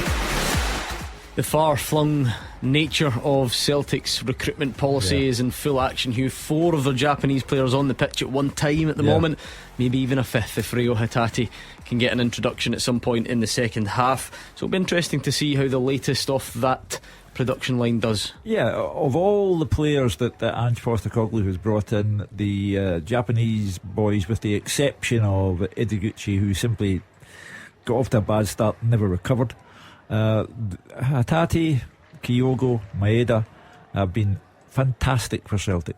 Kobayashi shows early signs of being a very good signing, and now the crowd are thinking, can he do it again with Iwata? And that's why it was important that he made the substitutions. Celtic give the ball away straight away. Your favourite player? Yeah, they all go on. Now you've not mentioned him today. I know, bang average. That's his name. His name's not Carl Starfelt, it's bang average. It does well to recover. It does, defends well. He's always got one though in the game. He's always wiping up his own mess. Yeah, he's always got one. Iwata, I'm looking forward to seeing him because how the Japanese players have taken to Scottish football pretty easily. Standouts in Ange Postecoglou's side, and yet he was Player of the Year. So you've got to think he must be decent. But then it's difficult though, isn't it? Because if going back to that World Cup discussion, if I'd said to you the only one from Celtic that would make the squad would be Maeda, then you wouldn't have agreed with that. But it certainly is a pointer. And I've always felt that we have to be slightly careful, because Ange Postecoglou doesn't like them all being referred to as this single group. He says they're all good players, they're all completely different players, they're different humans, which is all correct. But it just as a numbers game, Hugh, it's interesting. If Celtic or anyone else had 5 Spaniards in the team at one time, you would go, that's quite something. It becomes a quiz question for you lot on a future edition of the full-time teaser. I think Ange Postecoglou, because he came from Japan and because he had such a knowledge of the market there, it's become a characteristic of his that he looks there first of all. It's just a sign of a changing world. Never in my lifetime did I think I'd be watching a Celtic team with 4 Japanese players in it. But that is the way of the world. The world's not the little place it used to be. You can get football players from anywhere, and you get very good ones in Japan. You certainly made an impact already. Right, how has that stayed out is the question the guys were trying to ask, because Celtic thought they had a 5th. Aaron Moy arrived in the box. Did it hit both posts in the end, or just one rolled across the line? Rolled across, yeah. It does stay out. I don't think there's any suggestion that it was over the line necessarily. And it remains 4. Tremendous move from Celtic down the left hand side. Bernabeu was at guts to byline, cuts it back. Moy just opens his body up and just directs it into the far corner, and it's inside of the post. What an effort. You must have thought that was a great run from my adopted player there, left back down the left hand side. Good ball across. Bernabeu, was it? Yeah. Moy. Does he call you Uncle Gordon? Moy must have thought. Disturbing that. Moy must have thought, I've got a brace today 5-0, but only for a post. Of all the ludicrous, utterly ridiculous things you've done in your life that you share on this show, it's like one a day, it seems. I think one of my favourites was the time that you inadvertently broke into someone's house. You thought it was your friend's house, so you went into the wrong house. Said it's your uncle, and Dad. you started shouting, it's your uncle Gordon. I forgot about that. Oh, horrendous. Absolutely horrendous. When was that? That was a couple of years ago. yeah. It was horrendous for me because I ended up in the kitchen. I walked right through the living room. How have I forgot about It's your that? uncle. You lead such a strange life, don't you? He does. Yeah. That's what I love about you three. It's such an eclectic mix. For instance, right, we have this just for a break. We love our McGee's pies on a Saturday, but it's a long 6-hour show. We thought we'd try something a bit different this afternoon, right? Didn't we? We thought we'd try something different, and other sandwich shops are available. But we've gone for, the one that you find in a lot of high streets, and you sort of build your own sandwich if you like. It shares its name with a form of underground transportation. You know the one I mean? Yeah. We've gone for that. Needless to say, Hugh Keevins has never had one. Of course he hasn't, because that's the type of life this guy leads. This and is now exciting. The possibilities are endless. Every meat, every veg, different types of bread, sauces, the lot, salad boxes. You can choose whatever to fulfill your needs. You can choose away till your heart's content. Hugh Keevins has gone for ham and cheese. Chalkboard. Ham and cheese. That's got to be the first time Unbelievable. that's ever been ordered at this shop. I'd love to see the face of the person that receives the order where they just says ham and cheese, nothing else. But that's the thing, you can get different types of cheese. Did you establish that? I was brought up and there was still food rationing. ham and cheese. Do you know what? This is why you're meant to just fire on as much as you can. Producer Callum and his company credit card. It's £8 for your ham and cheese sandwich. Really? What? No. Well, it's still your Oh, foot Callum, long. It's still get other stuff on that and we'll scrape it off and put it It in can't ours. be £8. Kid, no It chance. must be. Is that because you're Ordering it. getting it ordered in or something? Right. Okay. That was my first week's wage. Now it's on a sandwich, yeah. Could we not even your tempt you wage for at 6 o'clock tonight? a slice of cucumber or a tomato? Or I like tomato. I don't like cucumber. Callum, fire some tomato on Yeah, that. yeah, I don't mind tomato. Oh, it's gone. He says it's too late. Oh, Your ham and cheese sandwich is on its way. Have you went for any sauce? Because No, there's brown. none. Just ham and cheese. I told you we didn't have sauce. When the food was rationed, that we didn't have sauces. Dip in water. Oh, I hate to tell you, producer Callum took the decision upon himself, and it's toasted. Oh, Don't know how you feel about You that. didn't have toasters Drastic. when you were growing up, did Bit of you? electricity. we held it against the fire. Oh, this is going to be great. It's like when a kid, gets their first McDonald's or something like that, and you see the joy in their face. This will be the same with you. I heard you- Except he's When they video this. 72. I heard you talking about McDonald's breakfast the other day. I mean, I've never had one of those either. David Turnbull again, edge of the box. Good save this time that's a good as he save. goes for the bottom This corner. is now Anyway, back to ham and completely- cheese. Sorry. This is now completely about Celtic going towards this goal, isn't it? Yeah. I'm wondering what Joe Hart's doing right now. Well, he's standing admiring the play. Turnbull. Trying to stay warm. Yeah, he tries to find that bottom corner. The goalkeeper reads him. Good save. Corner kick comes in. If he's got anything about him, we'll be thinking ham and cheese. Can't believe it. Glad I put my earpods in to listen for this afternoon's You game. were a goalie. Do they put butter on them? No, that's the thing. That's why you need the They sauce, don't. Hugh. Yeah. Why do they We put should have butter on told you It's that. not. See, Do before you know I what though? didn't know Hold that. on. It's such a good question. I didn't know that. I can't really answer it because it's just not the done thing there, is it? You don't get offered it, do you? It's just. Is butter not groovy? I think the. I The think Well, the- a wee bit the low word pack. groovy, isn't it? I Groovy. think the assumption is that you pack it with so much filling that you just don't need your little bit of butter on it. You lot live in a weird world. Wait till you taste this, Hugh. It'll blow your mind. What, ham and cheese You'll never be sandwich? at a Subway. Oh, was that? I wasn't supposed Yeah, to other mention that, sandwich was it? shops are available. It's fine. But yeah, I'm looking forward to it because it's going to be really empty looking, isn't it? Because the whole point, like the bread's quite big, you kind of need to fill it with stuff. His little lonely slice of ham and cheese is going to look drastic. And you can get different sizes as well. Well, Did you get in the big one, producer Callum? Oh, that's going to £8 look really it weird. should be. You're never going to finish Remarkable. that. No, I'll do them all as lunch. He's taking that home for his dinner tonight. Brilliant. A glass of red. Brilliant. There we go. Look what I've got, If there's darling. anyone out there, if there's anyone out there who wants to out their friends or family as ordering really weird, inappropriate things like Hugh Keevins, you know what to do. You can send me a tweet at Clyde SSB. It's not the direction I anticipated today's show going, but it's live radio for you. We like to have a laugh on a Saturday. Haksabanovic looks in the mood, Mark, albeit well defended this time. Yep. By Katongo. Yep, looks lively since he's come on. But again, players like him, I said Turnbull, I said Burnaby, who've been at the frame for a wee bit. It's an opportunity for them to, Haksabanovic get on the score sheet. Maybe a couple of assists. Ange Postecoglou then the next game coming up. Thanks, Billy. Look lively. Helen Smith's outdone you.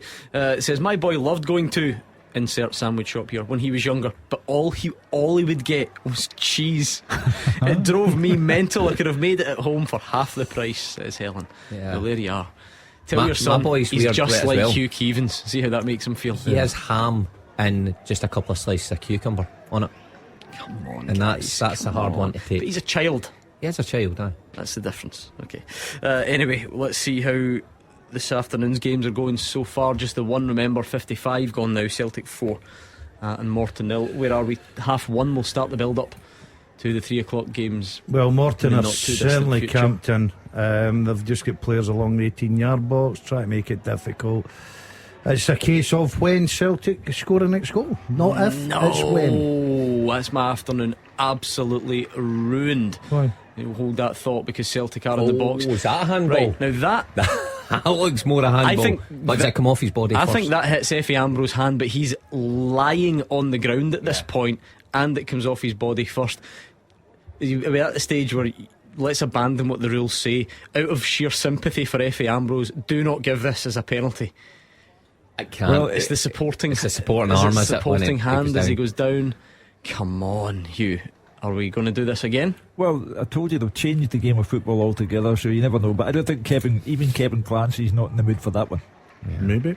No. I No, think he's no. just. Corner kick. They must hear it as well. There's no way the referees love this. See when they get the old signal in the air, possible handball. They must be hoping for the clearest cut handball that they've just missed. You can't resist. Exactly. They must hate going, I'm going to have to look at this in the monitor and make a decision that's going to split. I remember that the old one about the supporting hand really, really frustrated me at the World Cup because the one. sometimes, you know what, sometimes here you can explain them away. Our refs are hopeless, or our refs are part-time, or we've just got VAR. But the guidance that is attached to the handball rule clearly tells you that if it's a supporting hand when someone's falling onto the ground, it shouldn't be given as a handball. Clearly says that. And then the Portugal-Uruguay It game, was ridiculous. it was given, and you just think, why are they doing this at all levels of the game? Why are they making it so complex? And the referee did go and look at the monitor, of course, And gave didn't he? And that, and gave it, yeah. Anyway, so that's lovely from beautiful. Haksabanovic. You then maybe a bit greedy with the Yeah, option. yeah. If I was the centre forward, I'd be giving them a earful there, a mouthful. Sorry, I said an earful. That would have been I difficult. think that that works. works. That works. Don't You worry. happy with Don't that? you put Okay. yourself down. That's okay. I'm going to stick with that one then. But it was great play. I like Haksabanovic. I really do. I think he's a top player. His is a bit different, perhaps, Mark, from say Turnbull or Burnaby. He's just been injured. He was getting decent game time. He was starting some big games.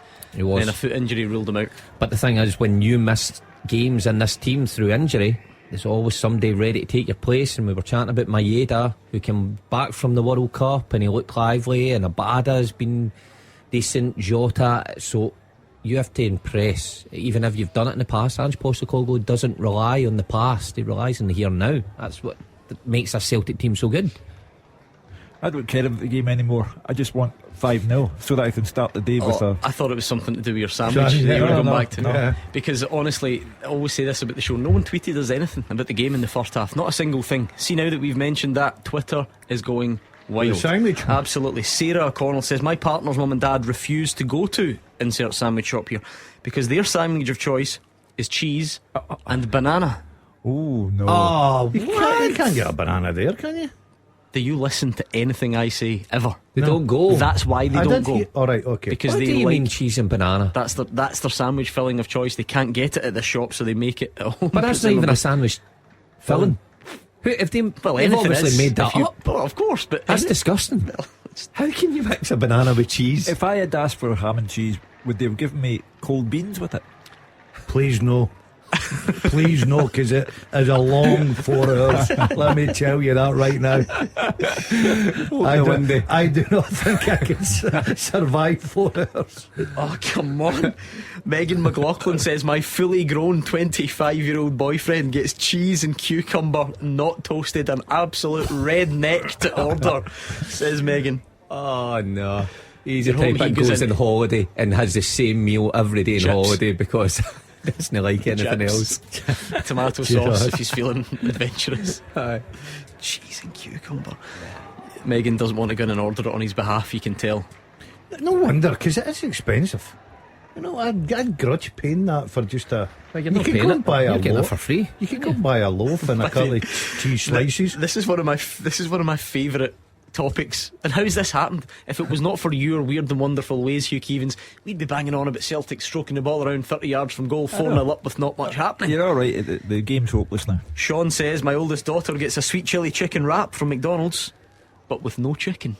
A sweet chili chicken. So it's just a sweet Chilli chilli Hold wrap. on. I'd be asking for some money back though. I know, and He's not paying full price for that, surely. I think you probably do, you know. That's ridiculous. Because But what he wants to do is just get a bag of wraps and a big go to industrial McDonald's, sized get a bottle coffee of sweet chilli and sauce. just say, there you go, I make it yourself, saving money. You do learn a lot about people and their sandwich choices when you're at the shop that we are. I'm absolutely Getting stuff. delighted with this. But there are too many of these for me to keep up with. You ever had the meatball one? No, the only thing I can never good. ever eat, and I would never eat it, is a cold egg. Couldn't. Oh, I like Yeah, I don't that. mind that. Oh, I would. He did say to Callum Oh, I when would Callum be was ill. taking the order, and we weren't even speaking about eggs, and he says, "What am I get?" I told him. They went, "Same, but no egg. There's no egg on it." no He option. specifically says, "Don't give me an egg on it." I Honestly, mean, Scottish Football Cynic says, has Hugh ever had the pleasure of a piece in tomato sauce? Kunselhouse special. Yes. I have to confess, yes. What, with no filling? That was a piece in tomato sauce. that was a 1950s speciality. Absolutely disgusting. Oh no. Butter first, though. Not necessarily. Right, just checking. No. 'Cause not that would change much, but Oh, that is. A piece in tomato sauce. Yes. No Or- cheese on it. No ham. No. Sometimes the brown sauce as well. Mother's pride. Yes. Yeah, you can't beat the Yeah. mother's pride. The old. You duke that in your soup, you're not eating for 3 days. or else the Italian cream AC Malanda. So duke that in your soup. Never has this show been more common. colloquial. Incredible. I'm not Paul either. I don't know the backstory there. My sister once went into Subway, got a plain roll and a pack of ready salted and had a foot long and crisps. Oh yeah. That's dreadful. What did they charge you for the plain roll? That's a good question. I've never thought anyone would be. Is that on the menu? Is it available? I as don't an think they option? would even have a price for that. Well, the customer is king. If you want a plain roll, But how do they charge it? Because you know that all of these. They're pretty young behind the desk, aren't they? If you ask them that, I think they'd be confused. Not in the one we go to be fair. But I No, don't, no, I'm not even going to mention it. the It better not come from well, there. let's just leave that one. Hugh, modern day, the till will all be set up, with these set options. I don't know, do Yeah. you just pluck a number out? Aye, there you are. Here's a plain roll for you for $1.50. well, I took my grandchildren into that one that you mentioned about breakfast things, and I had to stop because you could only order off this machine. So I had to stop until someone Yeah, that's it. So kind of self-service, isn't it? someone Yeah. came from behind the counter to press the buttons for I me. don't fancy that for you. I It's don't feel confusing. like that would work well for you. No. Weird that Andrew McLean's dad and Mr. RFK at the same time have had these messages. They're talking about a sugar sandwich. Yeah. No. Oh yeah, I've had that. See, that must be an age thing. Is that yeah, a generational yeah, thing? Yeah, I've had that before. Right, you need to explain that to me. A sugar sandwich. Yeah. Mark, there's no Just much sprinkling. Mark, there's no much Just explaining a needs piece to of be bread. done. A bit of butter, get the sugar on it, stick it, boom. I'll tell you what, you don't sleep By at the night. way, what You don't used to happen in the olden days, Gordon? What Oh, a piece what of- a terrible yeah. way of living. A wee piece of sugar, can't be it. A piece of sugar and a piece of tomato sauce. Yeah. Yeah, I didn't get doing Things the. must have been tight in those days. Still, I even had it last night. exactly. Sitting down to Love Island with his piece and sugar. I don't watch Love Island, never seen one bit of it. Alistair Johnson just missed a great chance there to score his first Celtic goal. They're deliberately not scoring because I predicted 5-0. I tell you what, that goal, Hugh, was just toying with Morton there. Yeah. You know, so many times, if that's a Premiership game, somebody's pulling the trigger, but Johnson and Moy play 1-2s all the way into the box, and he's just swivelling. He didn't quite catch it right on his left foot. I think you could be right. It's only fair where credit's due. You said at the break, Hugh, when we were off ordering said sandwiches, that you felt it probably would be one of those where the foot comes off the gas a little bit, and it needs. Well, that would have been a spectacular goal. You would have been talking about the interchange between Moy and Johnson for a long time, but Johnson's finish was just weak, and I now ask myself, with 64 minutes gone, are they deliberately trying not to score because I said it would be 5-0? The only thing is, Gordon, it was like half an hour left. Oh, we saw in the first half, like the Celtic, it's not beyond them to score 3 in 10 minutes or whatever. And I take back what I said, because the foot hasn't come off the gas. It's the exact same performance. It just meant they haven't scored yet, basically. They're trying to walk it into the net. But there'll be more goals, Hugh, because as the game goes on, Morton players will tire because all they're doing is chasing shadows, and Celtic will eventually just score goals. I think they're tired at the minute. There was 10 Morton outfield players, so every Morton player was inside the 18-yard box there and well inside it. Yeah, as James Forrest tried to pull the trigger. Look,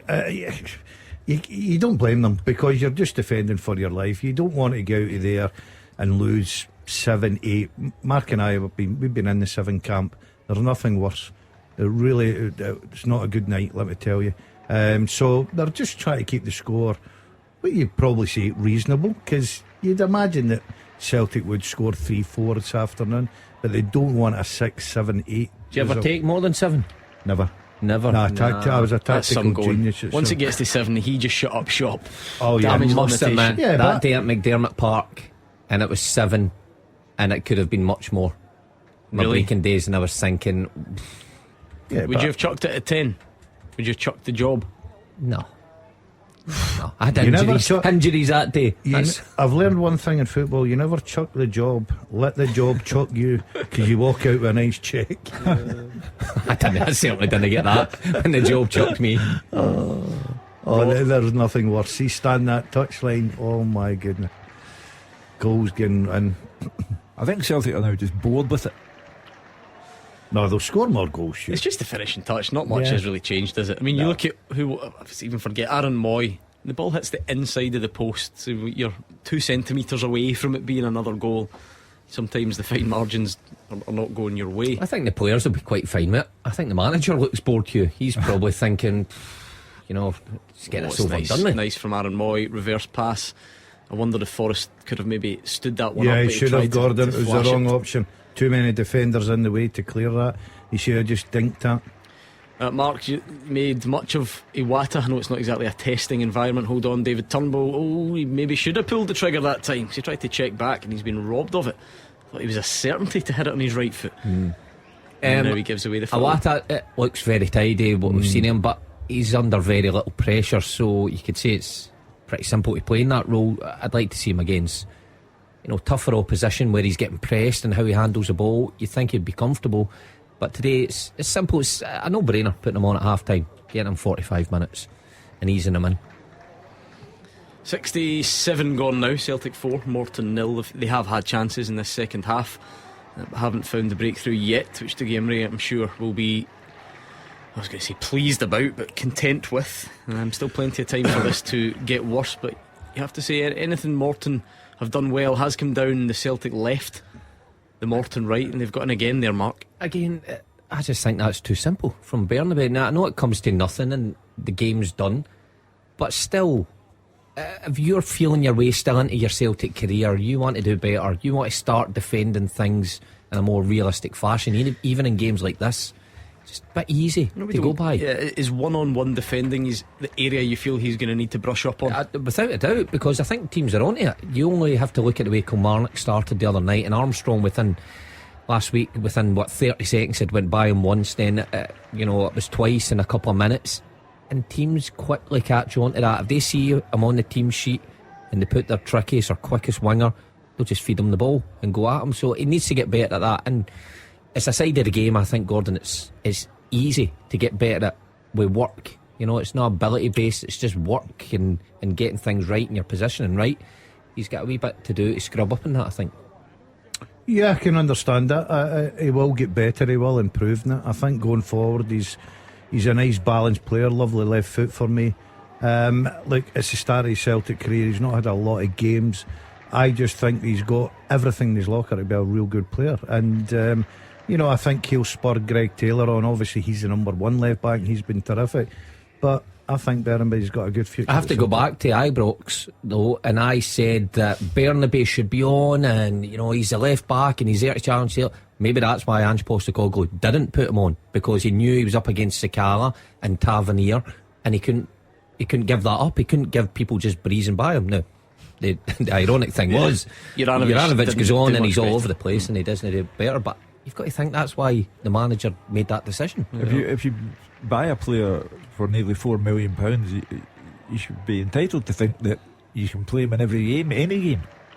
I think it could have been the case. I think there was a bug going about as well itself. It could have been. No, because Juranovic was the one that had the bug. I think it was clearly. You love Bernabei. I'm trying to make a case for a boy. Yeah, I think he's got a good future ahead of him. I think we rush in very quick and judge players very quickly. No, listen, I'm not judging him. I'm just telling you how it is. I agree with you. I think he will turn into a good player, but I'm going with what I'm seeing just now at the minute.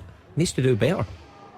It's as you were. Celtic have everybody well inside the Morton half, and they're just trying to probe and find ways through. Aaron Moy's been involved in. He's been excellent today, I think. Pretty much everything for Celtic. Yeah, Haksabanovic has looked lively since he came on. That one's crossed in, but it's going to be too deep. James Forrest joined in as well. He's come on.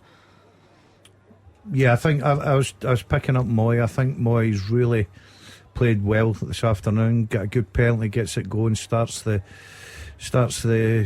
day off with a terrific finish from the penalty spot. He's been involved in everything. Very seldom gives the ball away. He's a real good football player, good footballing brain. Can you actually have too much of the ball at times? I think sometimes it's hard because you've got that much of the ball, you'll take that extra touch, whereas if you were playing against better opposition, I'm not being disrespectful to Morton, but if you're playing against, you're moving the ball quicker. Maybe a good example was that one a minute ago that came to Turnbull on the edge of the box. He had a lot of space. It's right footed. We know what that right foot's capable of. For some reason he tried to drag it back onto his left and it got taken off him.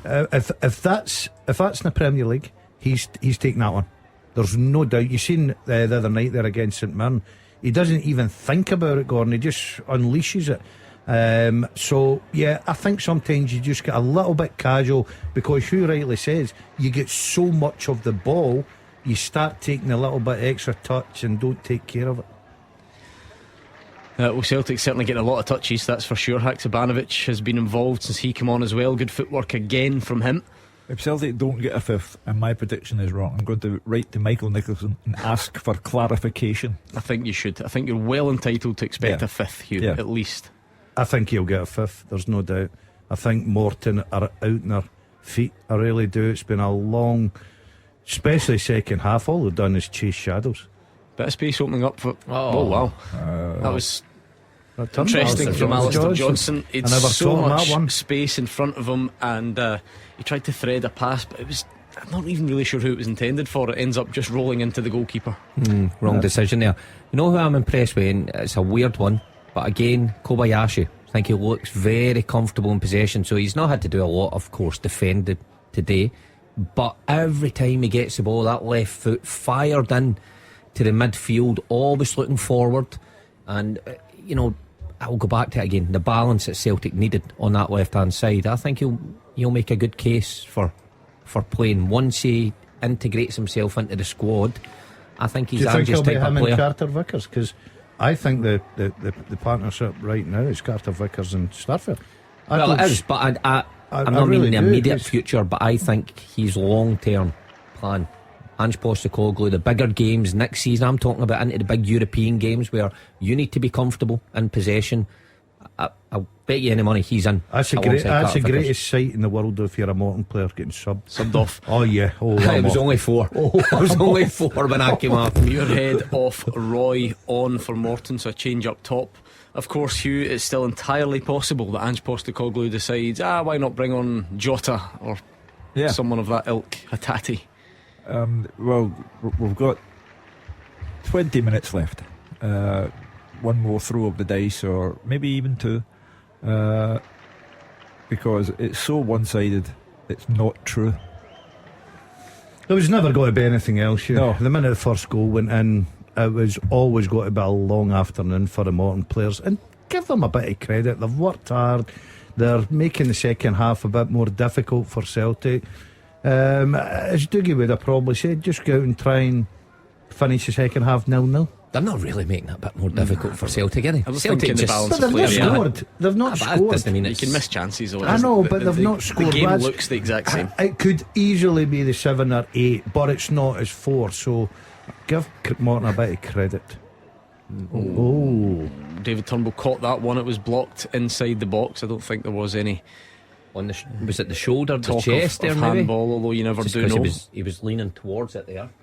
We are on Twitter all afternoon, remember. We'll open the phone lines a bit later on to look back on a big day of cup action, but in the meantime you can tweet. All that's happening right now is people tweeting their weird sandwiches. food orders. Gary Wardlaw says, when my girlfriend was pregnant, she used to go to McDonald's and ask for a plain bun with gherkins on it. Oh, a lot of females I know do it in the gherkins one. Yeah, A lot of people you know get a plain bun with gherkins on No, it. gherkins was a favourite one for the pregnant ladies. Yes, that's a taste. Yeah, I know a lot of people that went through that phase.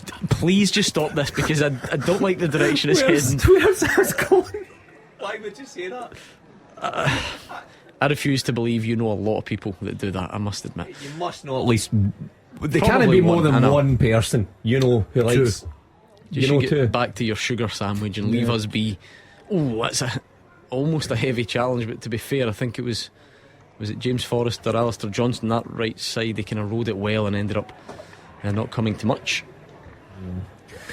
I'm just writing to Michael. No, now. Hugh, the 5th is coming. There is no way this can end 4. I would love it. My prediction would be, you sure? right, but Are you sure? Yeah, there is the no fifth way will this come. is ending 4. Dear Michael, I am Beelan.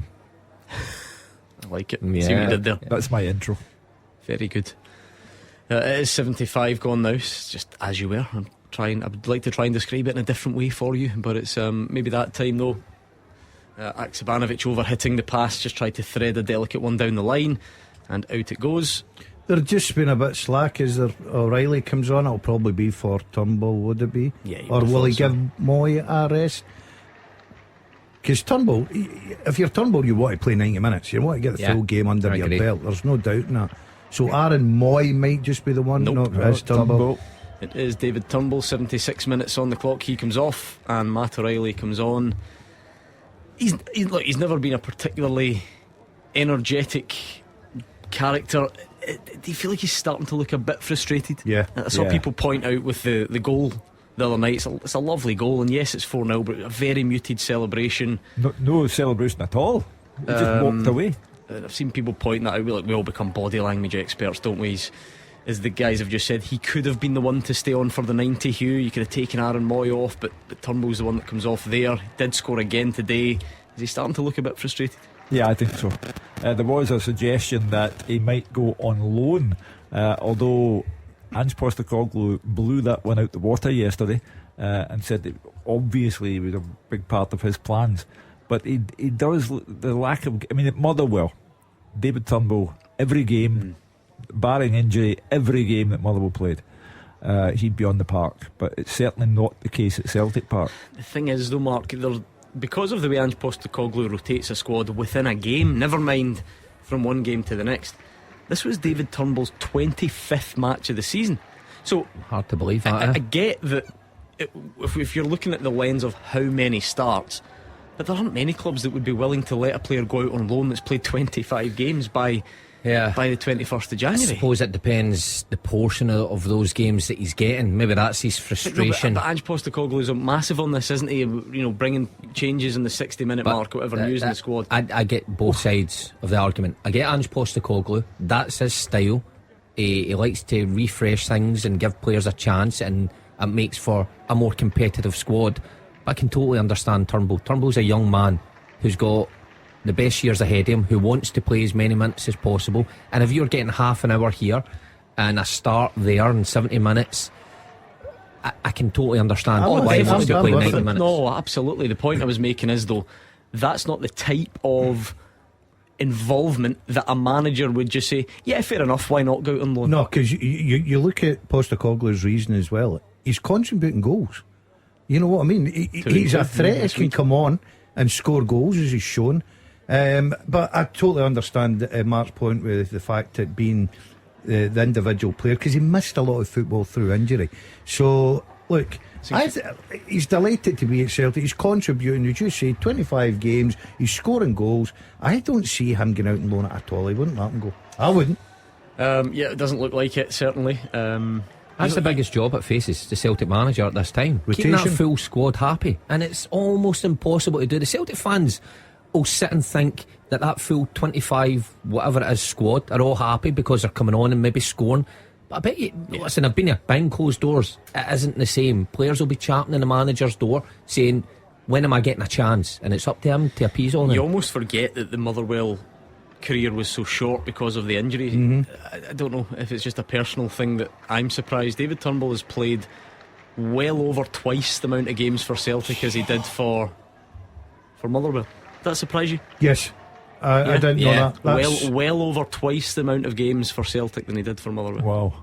Yeah. Well, he's played over 100 for Celtic, yeah. So only played sorry, what am I? Do the math. I can see him struggling only there. played 41 for Motherwell. He had a very bad injury. So David Turnbull played. Oh, but terrible injury, didn't he? He had that outstanding season where was the top goal scorer for Motherwell in that season, and then the injury. James Forrest has just had the worst pass of the season.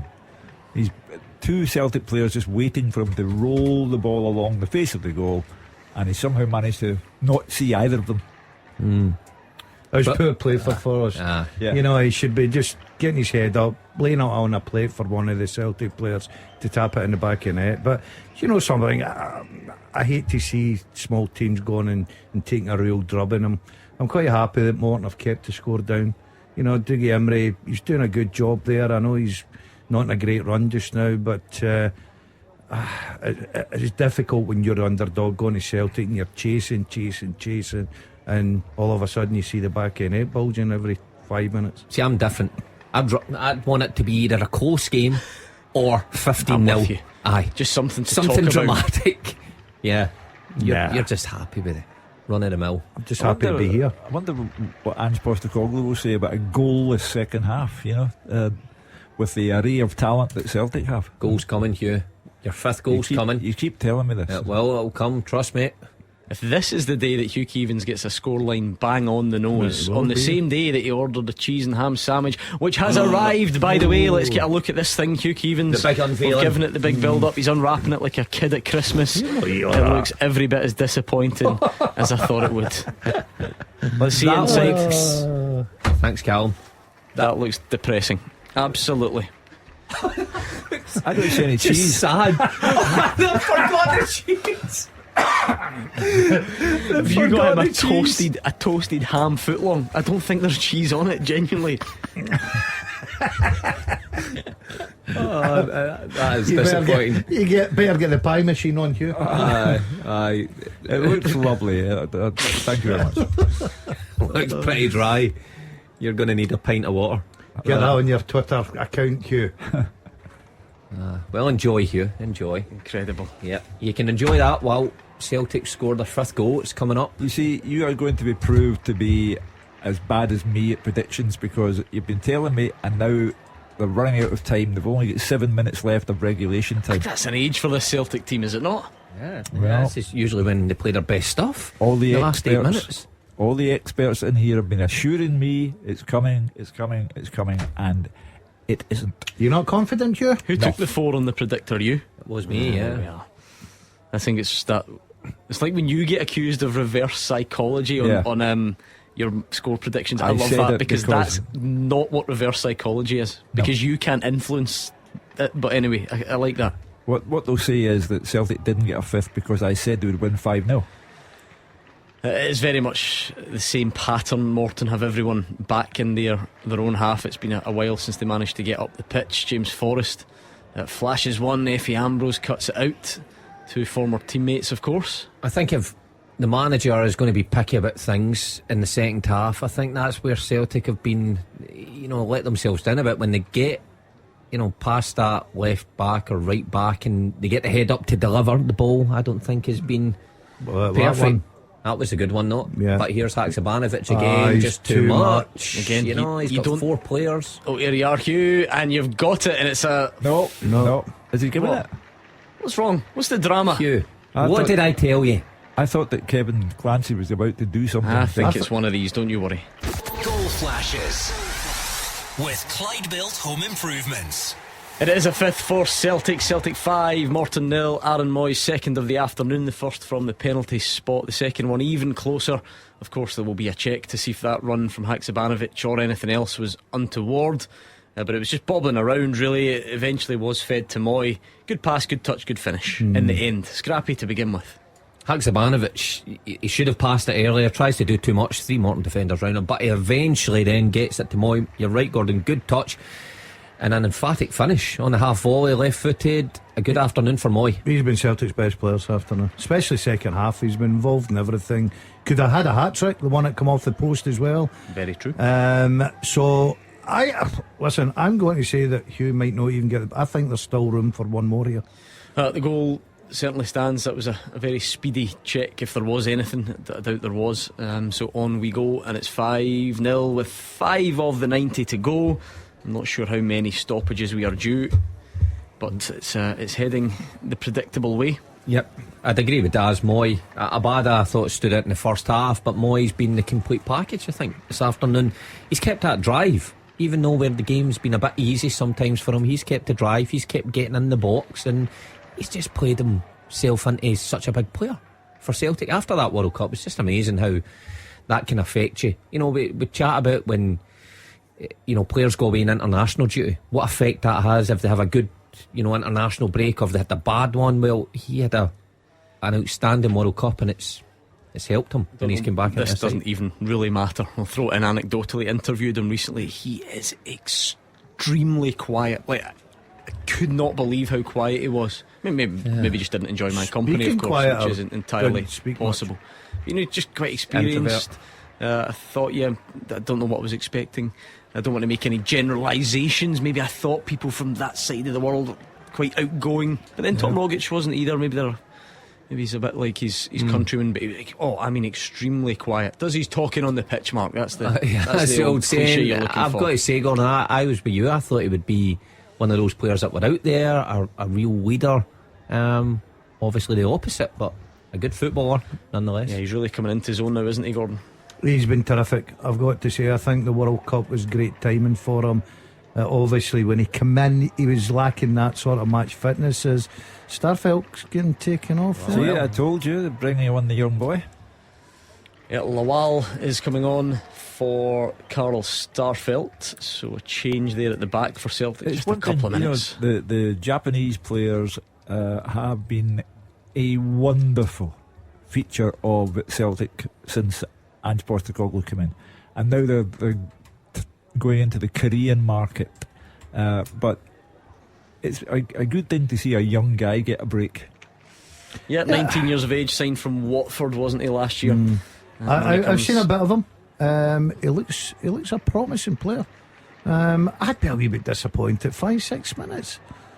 It's not even worth getting a tracksuit off, or is it? These players are professional, though. Unlike you, a good appearance. Well, that's the big thing. Okay, boss, on I go. The smell of Hugh's ham and cheese sandwich is driving me wild here. I'm just waiting for the next break at this stage. He almost gets a telling contribution, a flick on from the corner, but Morton are going to try and break forward. Not something we've said too often, understandably. 87 and a bit gone now. 5-0 to Celtic. He's a big unit, Lawal. Hugh, I He's a do, good user I of do the ball, agree with Hugh. you in terms of youth. As much as everything is rosy at Celtic and the squad is so strong, I think fans still like to see a progression route for youth players coming through. And I get that it goes in cycles, and Celtic were. Hold on, is this that different? I mean, he was signed from Watford when he was 18, and then plays a season in the. Abada was signed at 19 and put in. So does this really count as a progression route for young players? No, I mean like from the academy, like your McGregors, like your Forrest. I thought you were saying this is an example of one. Oh no, no, sorry. I mean, technically is, but I would say the opposite. I would say that he's been bought in again rather than developed at the club from a young age. And Celtic went through a stage that they were, developing them. They were on the first team. They all contributed. Celtic made money. But it's just been a wee bit quiet. It's very hard to get in with the quality they've got. You touched on it, Mark. He's got about 20 odd players there, international players as well. Yeah, and if he's got Carter Vickers and Giacomakis and Juranovic are not part of the matchday squad today. So if you were to add them in, well, you're not going to Is have Ralston on the Juranovic back bench in today? again. And don't think he is. No. So he's got a lot of good talented players he's got to keep happy. So the route for the younger players coming through, I think the door's closed. So what, just closed in the academy? Just forever. Just shut it down. Just now it's closed. Sack all the coaches and that. No progression. All the money that you put into it every year. Yeah, but tell me something then. I totally agree with you. I'm actually agreeing with you. I like the fact of seeing homegrown talent. But how do they get in? How do they get in? Well, they need to be good enough. Of course, they need to be good enough. There's none coming through. And they need to be spaces. But the point I suppose I'm making is there is no spaces like you're saying. But Ange Postecoglou just keeps stockpiling players. You need to be outstanding. You need to be Kieran Tierney.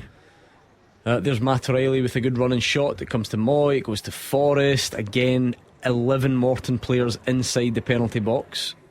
With Tierney though, Hugh, would he have got his chance if Azagiri I didn't go off the boil? It's not as if was it Ronnie Dyler went out and got another left back in and says you just play. There was a route there. There was a development. People must have said, "Look, this boy is outstanding." Well, yeah, I think at one stage, obviously, his stories. What was he? He was third choice left back for the under 19s. That's the only reason he got to train with the first team, because he was a spare. He was left behind. Wasn't getting a game for the 19s. So they needed one of the 19s who'd been left behind to go and train with the first team. And Ronnie Dyler took a shine. Who was the manager of that youth team there?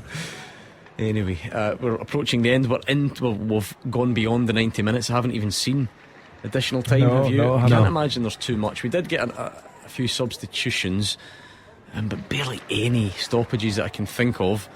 No VAR checks as such, was there, in the second half? No, none.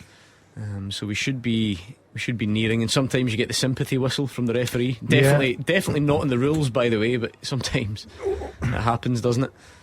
We get nothing added on. That's a nice ball. O'Reilly, they're queuing up Celtic just to try and get that final shot away.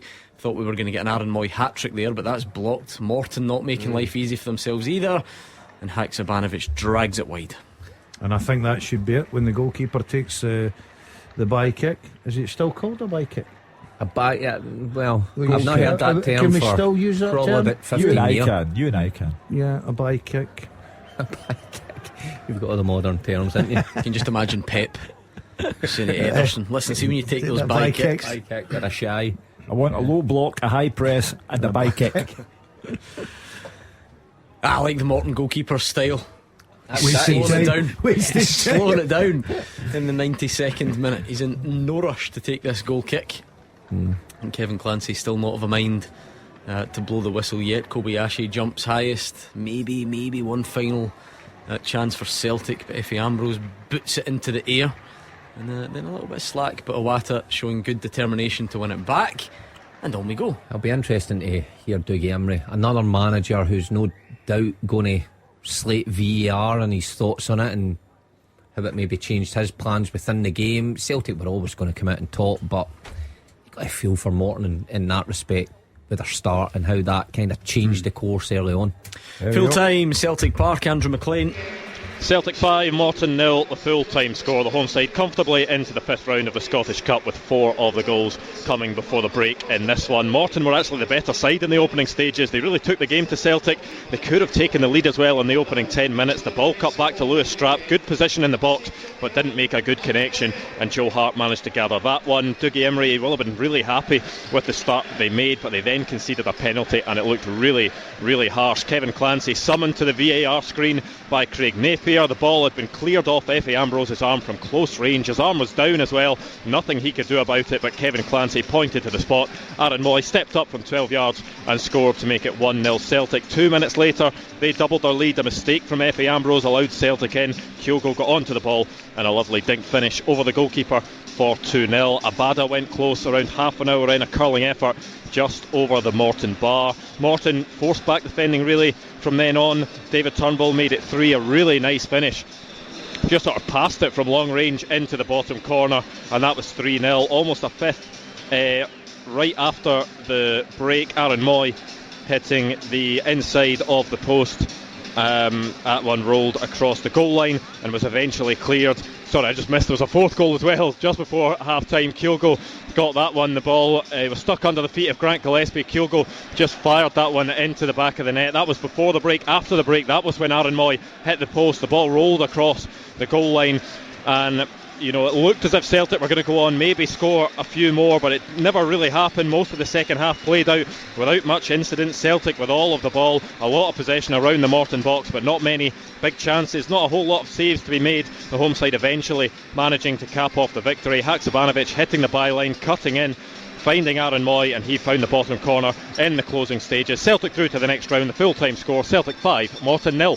The Clyde One Super Scoreboard Podcast with Lucas Land Rover. The big event is on now, with exclusive discounts on approved used Land Rovers.